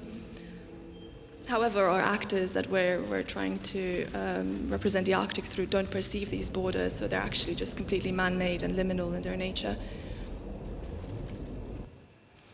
And the perception of the ice, as I just mentioned, is perhaps the most striking one, because in this case, it represents the changes in color represent the rising temperatures and CO2 levels in the air, which perpetuate this positive feedback loop, leading to the melting of the ice, which, as at the moment in our experience, the duration spans across 120 years, which is the open source data we've had access to, and the extrapolation into the future until 2100, when the Arctic is estimated to become ice-free.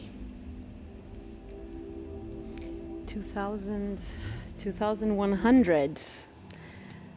2100. That is really, there's not that much time until we hit that milestone. Please give a warm applause to this demo.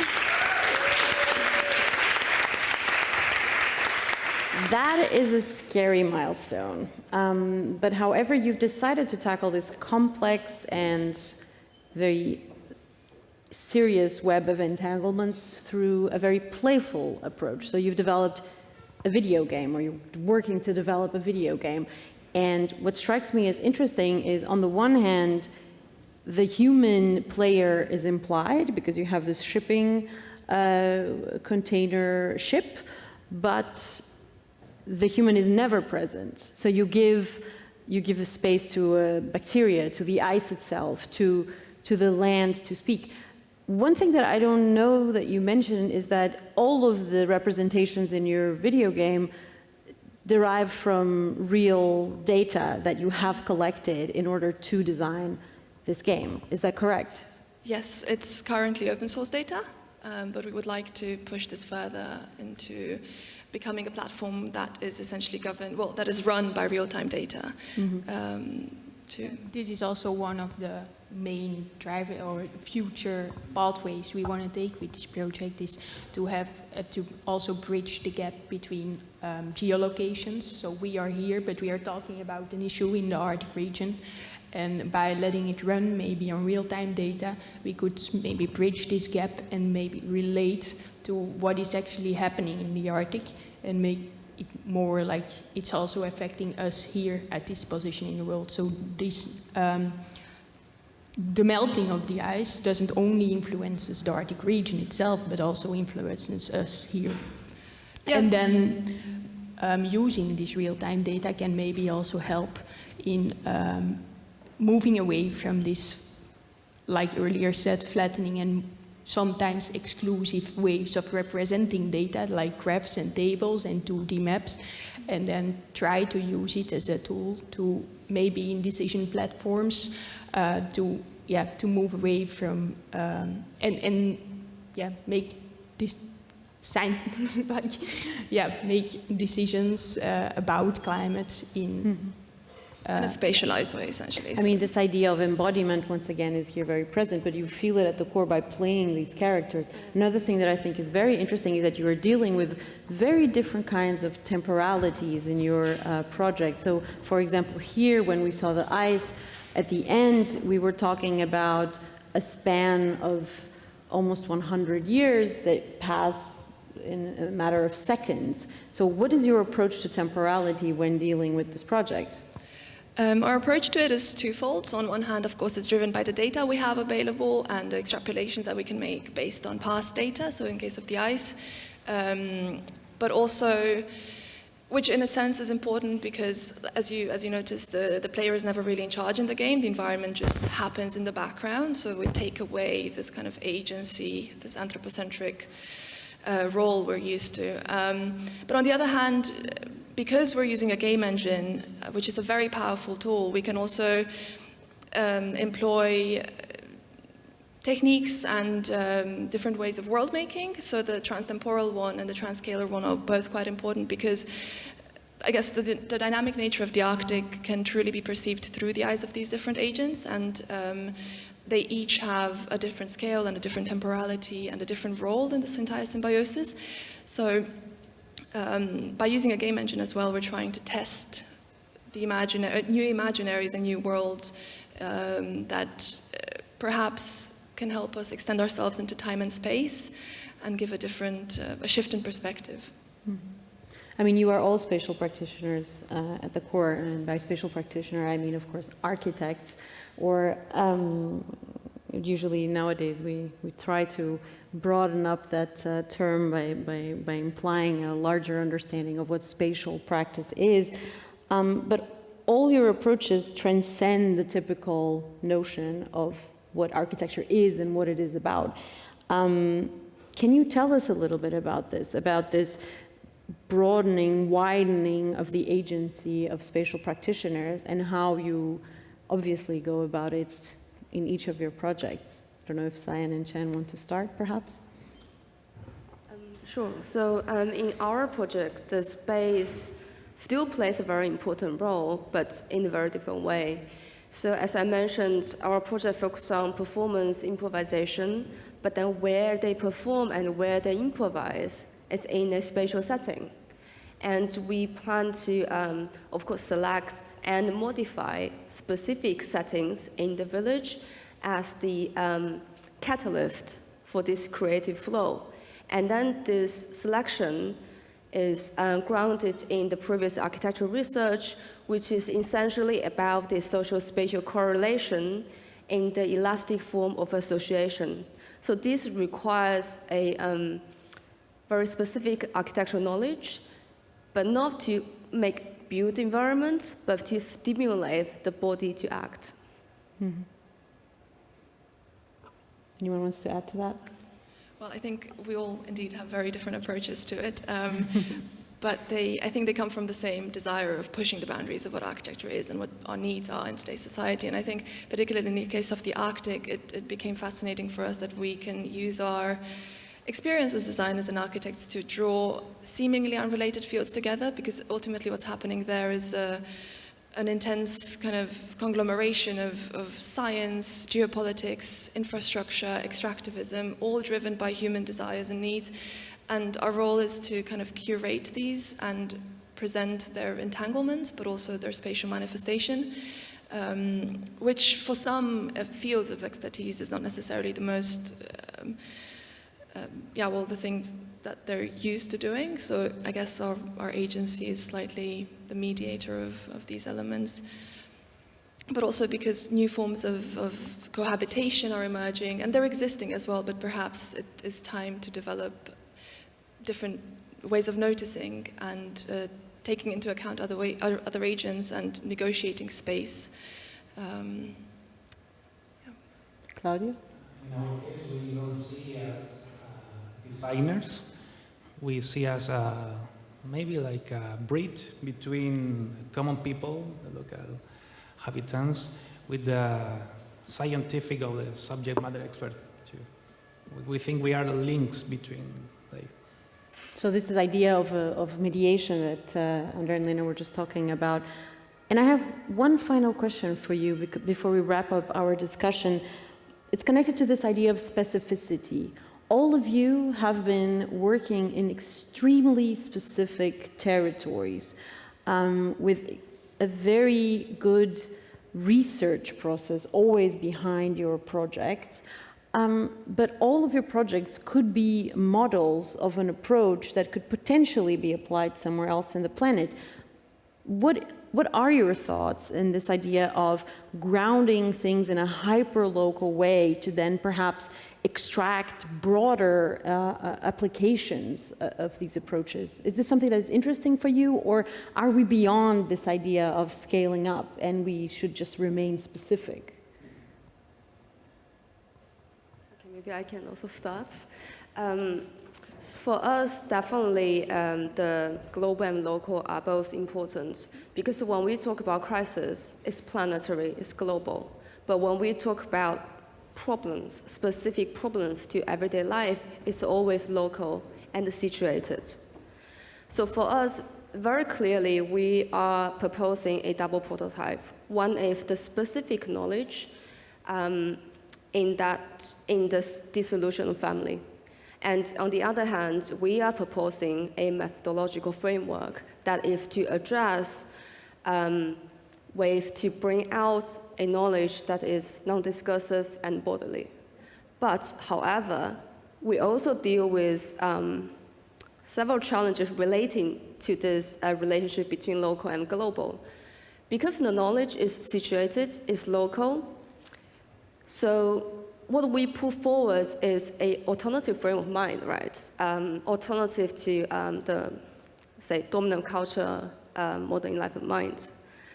But then when we put it forward, how to foster a genuine encounter rather than invasive gaze because of the differences. Because a genuine encounter sounds simple, it's a sense of attunement, it's empathetic awareness. But it actually requires the melting down of established frame of mind to appreciate and learn from differences. But how to do that? Mm-hmm. Because it really requires curiosity, openness, strength, and affection. Also affection, not in the abstract, affection of tactile bodily senses. Thank you for that. It's a powerful answer, and I mean, dissolving these frameworks is actually something that we are very much about in this project. Anybody wants to add to that? I think there is a very fine line between this local and global relationship, and all of our projects are very deeply anchored in a specific context, which are very, very important, because without knowing what's actually there, you are just generalizing a overly simplified statement. So that's really something from our perspective we're trying to against and not to do that. But on the other hand, of course, if a situated knowledge can only be so specifically applied in one single place in a very small scale, then how can other people sort of learn from it? So there is a very fine line, and I think we just need to be very careful and also trying to move sort of in between different stages, being rooted, but at the same time be able to fly. So. Andra, Lena, Claudio, Karin? Anybody wants to add? Maybe, like Cyan was saying earlier, this methodology I think is very important to use as a tool for having, that we are not maybe it's global and local, but if we have these two on both sides of the axis, then still if we are using a methodology that can merge both together, then we are not really talking about global and local anymore, because we are using this particular, I think the three of our projects do that. We are using one specific methodology to merge both fields together, both the local and the global together, which is something I think we need to try to, use. I think our project is like devices, bottom-up devices, and it's possible to use it not only in a local situation, but maybe in a global situation. In our case, we have extractivism from the mining, but we have extractivism in salmon farming too, and forestry, so we can use the stories in all these situations. So in fact, it's about a trend-scalar approach that perhaps is a very architectural approach as well, and a mediation approach, which in fact is also something that spatial practice is made of, almost. Well, thank you very much for all your contributions to this discussion. I find that it is extremely enlightening and very lucid contributions that we've heard. They really help us understand a future for spatial practice that is a more broad, inclusive, filled with transdisciplinary exchanges, and fundamentally with a much bigger relevance and potentially, connecting rather than excluding, as sometimes contemporary architecture tends to do. I want to say thank you for discussing your projects with me, and I want to ask for a warm applause from the audience to these wonderful practitioners. Thank you. And so we've come to the end of our time together. Well, not really, Matylda, or? We only came to the end for now, because the question is always a question that is in the minds of everyone. What happens next with driving the human? Vera, tell us. I'm very glad you asked. So this broadcast is the last of our 3 days of broadcast that we've been doing live from Radialsystem in Berlin. But it's not the end of driving the human. In fact, it's just the start of the next phase of the project. So driving the human is a 3-year-long collaboration. And at this stage, we are presenting to you, and we have been presenting to you over the course of these 3 days, the 21 visions that have been selected from an international open call that ran earlier this year. And now what happens is when we close the doors of Radialsystem and we exchange with each other and learn from each other in these incredible, immersive, and enriching 3 days, we are going to select 7 proposals to advance further. And we will be working with these proposals with the network of partners and collaborators of Driving the Human, and we will be continuing to extend the work and the production over the course of the next year. What will happen then in about 1 year, also here in Berlin, is that we will be presenting 7 full-fledged prototypes that will be tangible experiences for the audience to interact with. So if I may be so bold as to say, save the date. Save a date, meaning, which was the date? 22nd? 22 November 2022, same city, Berlin. So, please write it down on your calendar, 22nd of November 2022 in Berlin, but also online on www.drivingthehuman.com. Always. But before maybe we close down today, I suppose that in such an ambitious project like Driving the Human, there must be a lot of people to say thank you to.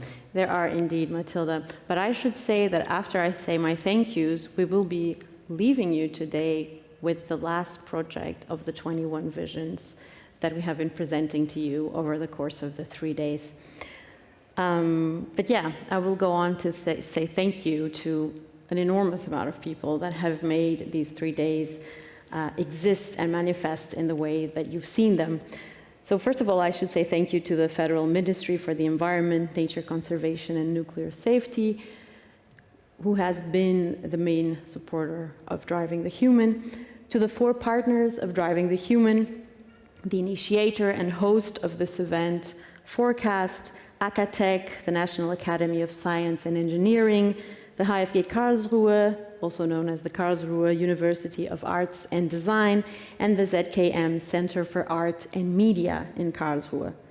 I should also thank all the participants who have come together in Berlin and all the multidisciplinary experts that have been leading interpretation and mediation of this content through a variety of perspectives over the course of these 3 days. I should say a warm thank you to the Dorient Hotel and to the wonderful venue we are in today, the Radialsystem. Thank you also to the ACE, to the Future Architecture Platform, to the Goethe Institute, the Mondrian Fund, and the Austrian Cultural Forum.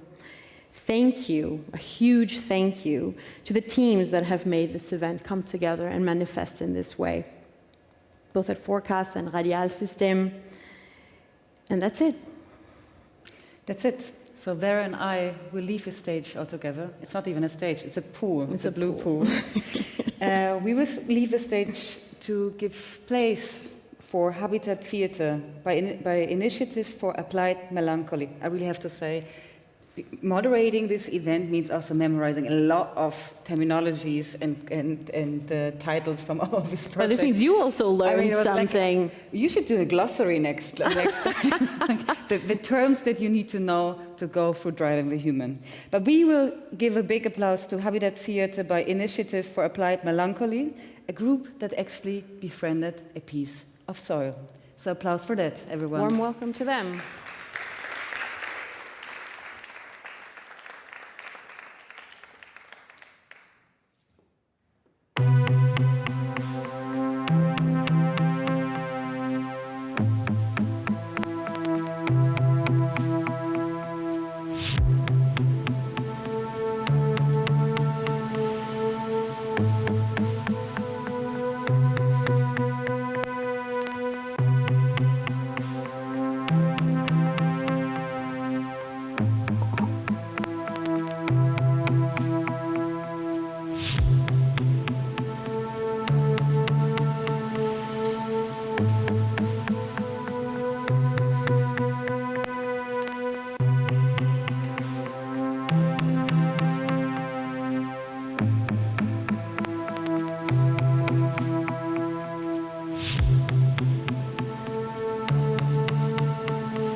The presentation of Habitat Theatre starts with technical equipment being set up.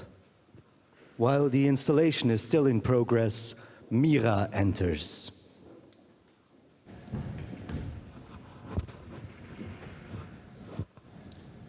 She wears a green bodysuit, and she faces the audience and the camera with interest and expectation. The light changes into the performance light. Shortly after, Max enters the stage.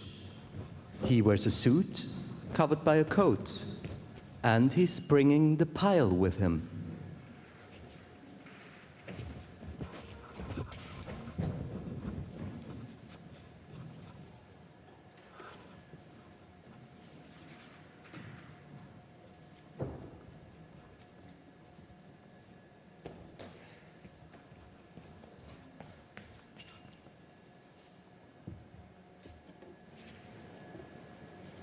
The pile is naked and kind of grumpy.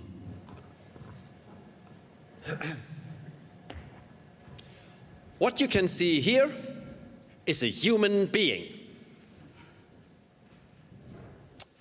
This, on the other hand, is a pile of dirt in an aquarium. This soil, however, is not just any soil. It's a very specific soil, a soil we brought from the Biosphere Reservoir in Entlebuch in central Switzerland. The room we are currently in is a theater.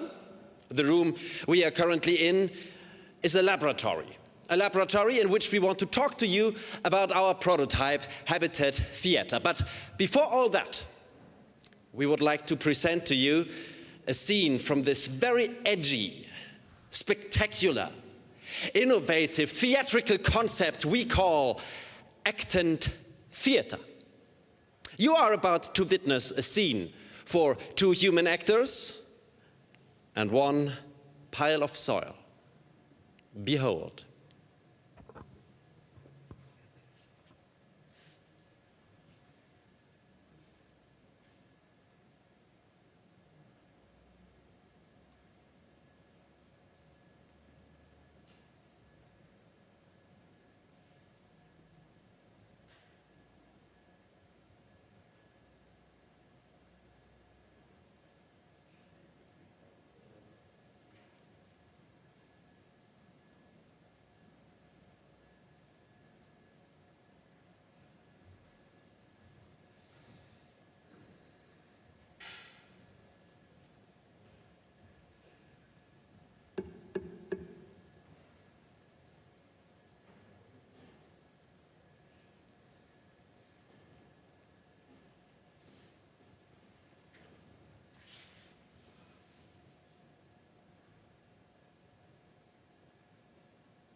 scenes between humans and non-humans can be challenging at times.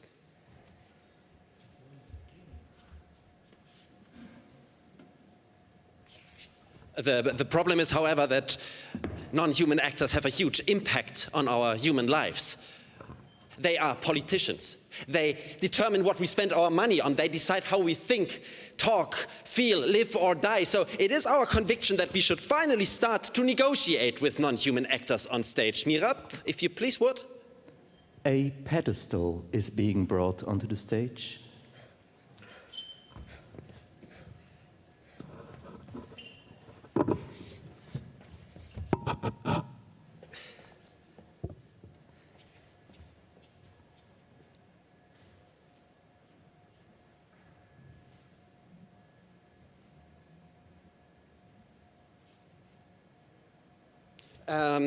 Meanwhile, I can tell you that this pile of soil contains 20% water, 5% microbes, 27% plants and plant remains. It was part of the geological unity of Beichelen. Beichle, farnere Platte. Which mainly consists of sandstone and marl. Marl, or marlstone, is a carbonate-rich mud or mudstone which contains variable amounts of clays and silt at a ratio of 35% to 60% clay and 65% to 30% carbonate. This soil was formed by cattle and by humans over the course of 500 years. Before there used to be woodlands. It is occupied by ecological all-rounders such as grasses and earthworms. Earthworms. An earthworm is a terrestrial invertebrate that belongs to the Phylium Annelidae, the exhibit a tube within a tube body plan. Bacteria. The other entities it consists of can be divided into groups such as bacteria, spherical ones, rod-shaped ones, spiral ones. I didn't know any of that. A scientist told me I am just an actor. But what I can tell you is that within this aquarium, the metabolism amounts to a massacre beyond measure. Content for 1,000 Shakespeare plays. Now I told you everything I know about soil. But the soil itself still didn't say a word. It was me who spoke, me, an actor talking about soil. That is very boring.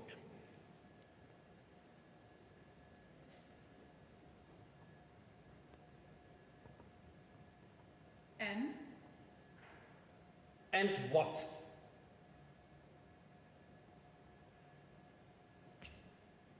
And of course, we didn't stop here. We did what we always do in a situation like that. We asked another expert. This time, we asked Dr. Bertram Schmidt, a microbiologist at the TU Berlin, and we asked him to describe the inside of this aquarium for us. The light fades into the projection light, and the projection comes on.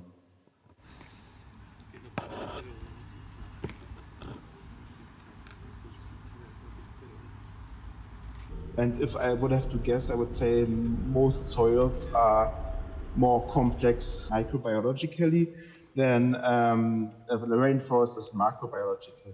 So it's a really complex system with a lot of micro-habitats. So we're talking about a pile of soil. So if you dig a hole and make a pile, you already change a lot of things in soil because it's really sensitive. Soil has layers, no? Natural soil. Maybe it was there undisturbed for thousands of years. And it's a kind of mosaic of many microhabitats. So zones with oxygen, maybe very close to zones without oxygen. So microorganisms have huge diversity of possible metabolisms, and many of them work without oxygen. And in soil, you have many small zones without oxygen, and all those different beings exchange substances, substrates, they have competition, they fight, they have symbiosis, and it's really complex.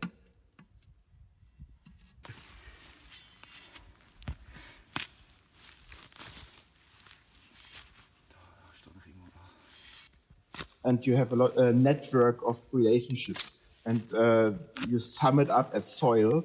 But of course, if I approach soil, I can of course touch it or smell, and the smell may tell me something about what's happening there. Maybe if it's anaerobic, so without oxygen or not.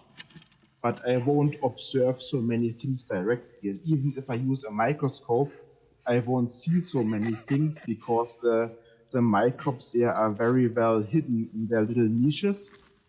But for example, you could use staining techniques to see how many cells are there, and you would be surprised how many there are.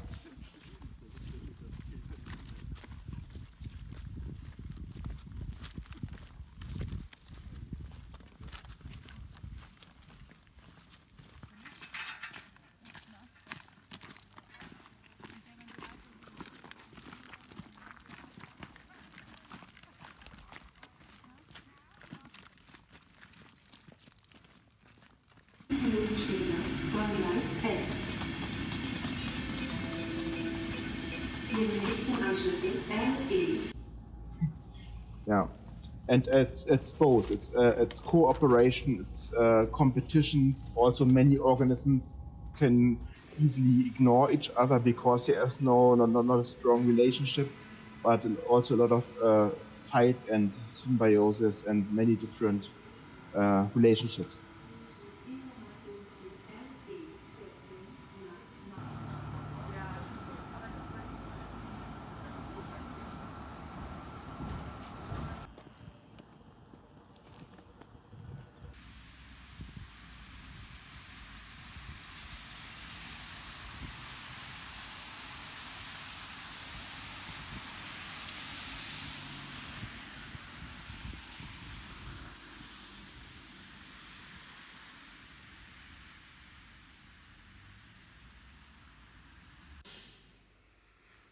Ja, keine Ahnung, ich frage mich schon auch, ob er das so richtig ist, was diese Doppelung ist. Ich hatte jetzt eher irgendwie an Wasser gedacht oder so, dass wir das so auskleiden. The light fades back to the performance light.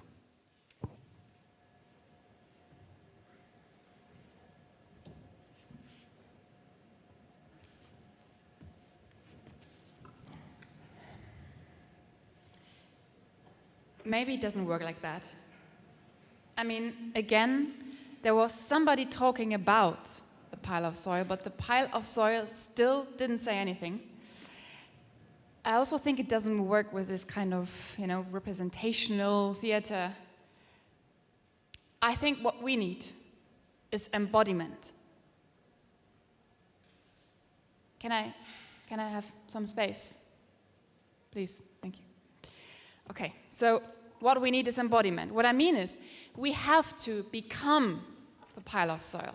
We have to create some kind of empathy. We have to understand this reality of existence so that it will recognize us and then it will speak, right? So I need all of your help for this. And I know some of you might be really suspicious, but just why not? I need your help for that, okay. So to begin with, let's close our eyes.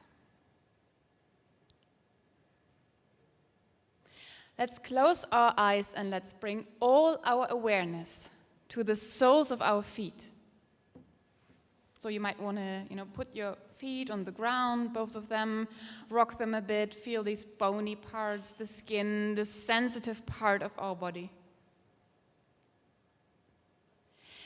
And then let's imagine that our feet can soften a little bit, that they can spread, and in the spreading, the pores of the skin can open a little bit more, and then our perception can drop right through the soles of the feet down into the ground. So soft feet, open pores, our awareness drops down into the ground, and we can feel, we can sense the wooden floor or the concrete, or deeper, the pipes or the soil or the warmth, or let your imagination guide you.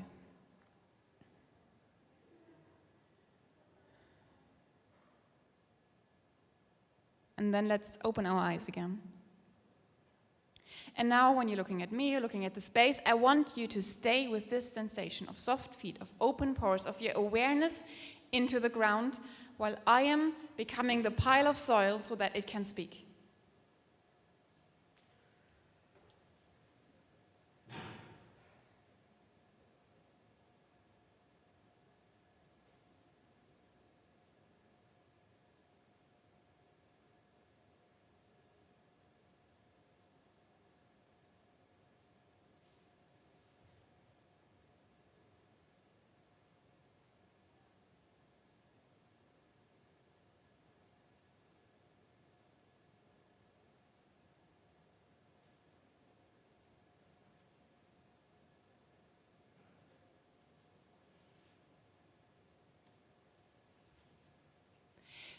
Okay, it's obviously not about becoming the pile of soil, you know.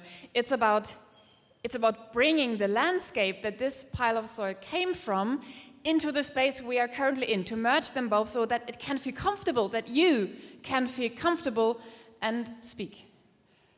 Still sense the ground, please.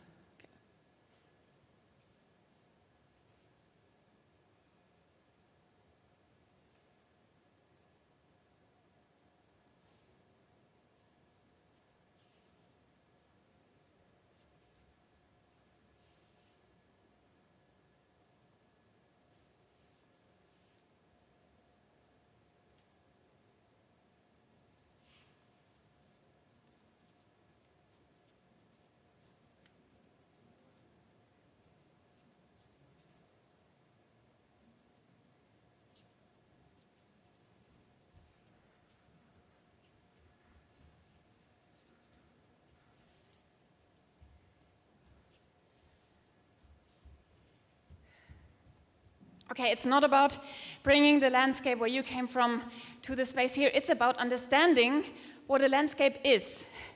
Of course, you know, because this is a landscape in itself. So we have to understand, what does it mean? All these different parts, always in transformation, always moving. It's like dynamic balance. We have to become dynamic balance so that you can recognize us and speak.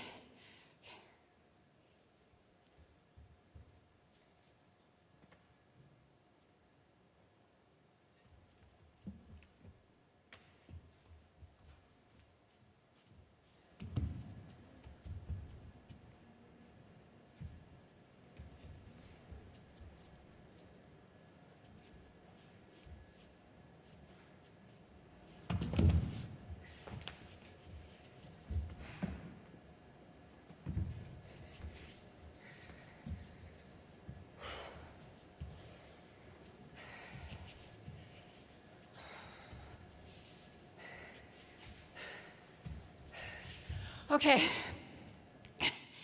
it's not about becoming the pile of soil, it's not about landscape or understanding landscape, it's about presence.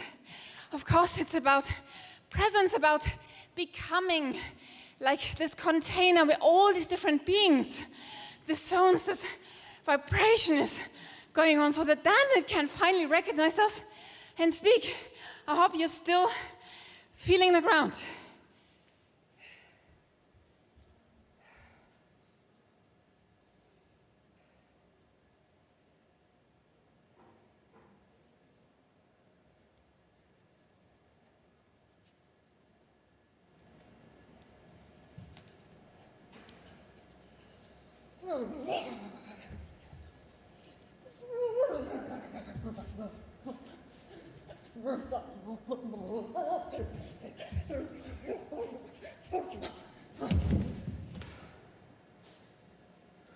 The the light fades into the projection light, another projection starts.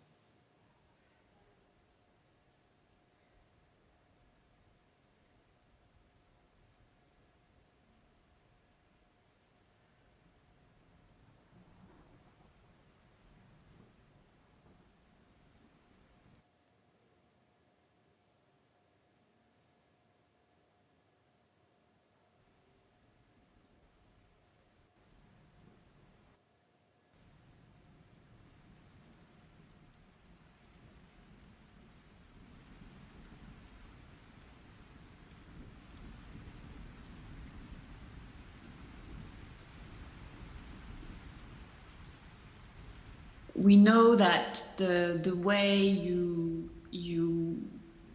manage your stage and the way you think of the stage is actually very telling of the way you think about the world. I've always been fascinated by the fact that theatre can be understood as a world model.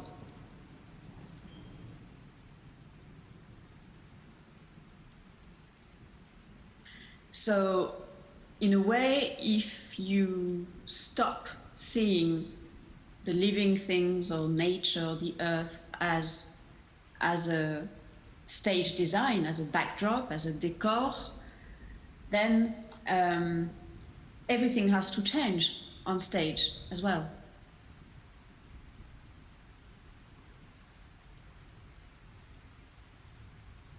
It's not only, as we know very well, the prosopopeia, the fact that you can call on non-humans in the Greek tragedy, but it's also the relationship with the landscape around, which was completely different, of course, because it was an open space, site-related aspect of this kind of theatre.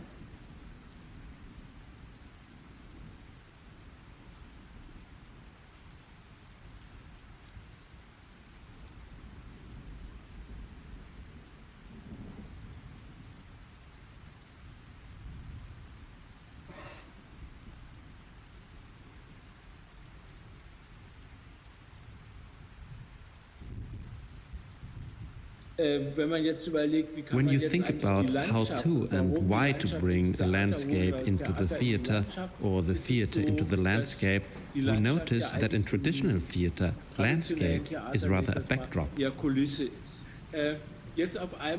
Now, landscapes are suddenly subjects, quasi-subjects, actors, alive. Following, the correct question to ask is, how can the theatre start communicating with these actants? And when the actant is a landscape, then maybe you cannot bring it into the theatre, but rather the theatre has to go there.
The light fades back into the working lights.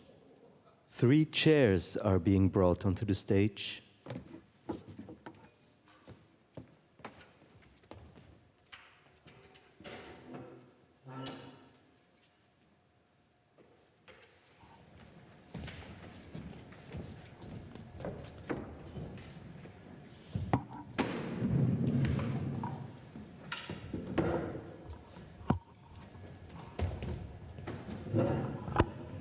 Mehra, please tell me about the project, the prototype Habitat Theatre. What is the urgency of the project? Yeah, so the urgency really is that non-human beings, we know now that they have more and more agency. They suddenly become these alive things that we have to deal with, right? And we are a collective of theater practitioners, and we actually really believe in the means of theater, that theater can be a space where you can investigate and rehearse these new kinds of relationships that we need to non-human beings. So you are a part of a group of theater practitioners, but nevertheless you want to leave the theater, if I understand that correctly. Yeah, that's absolutely right. So we don't want to, we don't want to bring the non-human beings on stage. Rather, we want to bring the theater into the landscape. We want to transform a landscape into a stage. And this is really what Habitat Theatre is about. Would you be so kind to get a little into detail about the process of the movement from the theater to the theater in the landscape? Yeah, so the process is really the core, I would say, of this prototype, because we actually want to create a manual, like a practical manual, a guidebook, which will tell us how to do this movement, how to transform a landscape into a stage. So it will be a digital manual. It will be something that actually gathers advices that will be available to everybody. And we know, even though a manual is quite abstract, that we have to be specific to a degree. We have to work with an example. So that's why we are actually focusing on a cubic kilometer in Switzerland, in the biosphere Entlebuch, in the nature reserve. And then we also know that we cannot do this process alone. So we are planning up to 5 workshops for which we invite experts from science, from different disciplines of arts, from humanities, but also students and locals. And together with them, we want to investigate how to transform, how to do this. And I understand that there is something like a concluding event planned for September 2022. Can you tell us a little bit about that? Yes, so we are a theatre collective, and as I said, we believe in the means of theatre, so we also want to perform the manual. So next year, September, there will be a performance of the manual, of the experiences we gathered, of the information we gathered on site in Switzerland. So there is that concluding event that concludes Habitat Theatre, the prototype. And can you give a little bit something like an outlook to the time to come, the months after September 2022? That's a very good question, because you're right, this is like a concluding event, but then we believe that this is part of a much larger project, because, well, then we will have transformed this cubic kilometer into some kind of stage, we will have mapped it, but what to do then with this stage? And we really want this to be a long-lasting project where we also understand theatre production as something that does not last only for 2 evenings for a show, but where we will really be inspired by the time frames and time scales that we meet when we deal with the landscape. Thank you so much, Mehra. Thank you. For presenting this prototype for us. Thank you guys as well. That was it about Habitat Theatre, our prototype. Thank you so much for your attention, and bye-bye.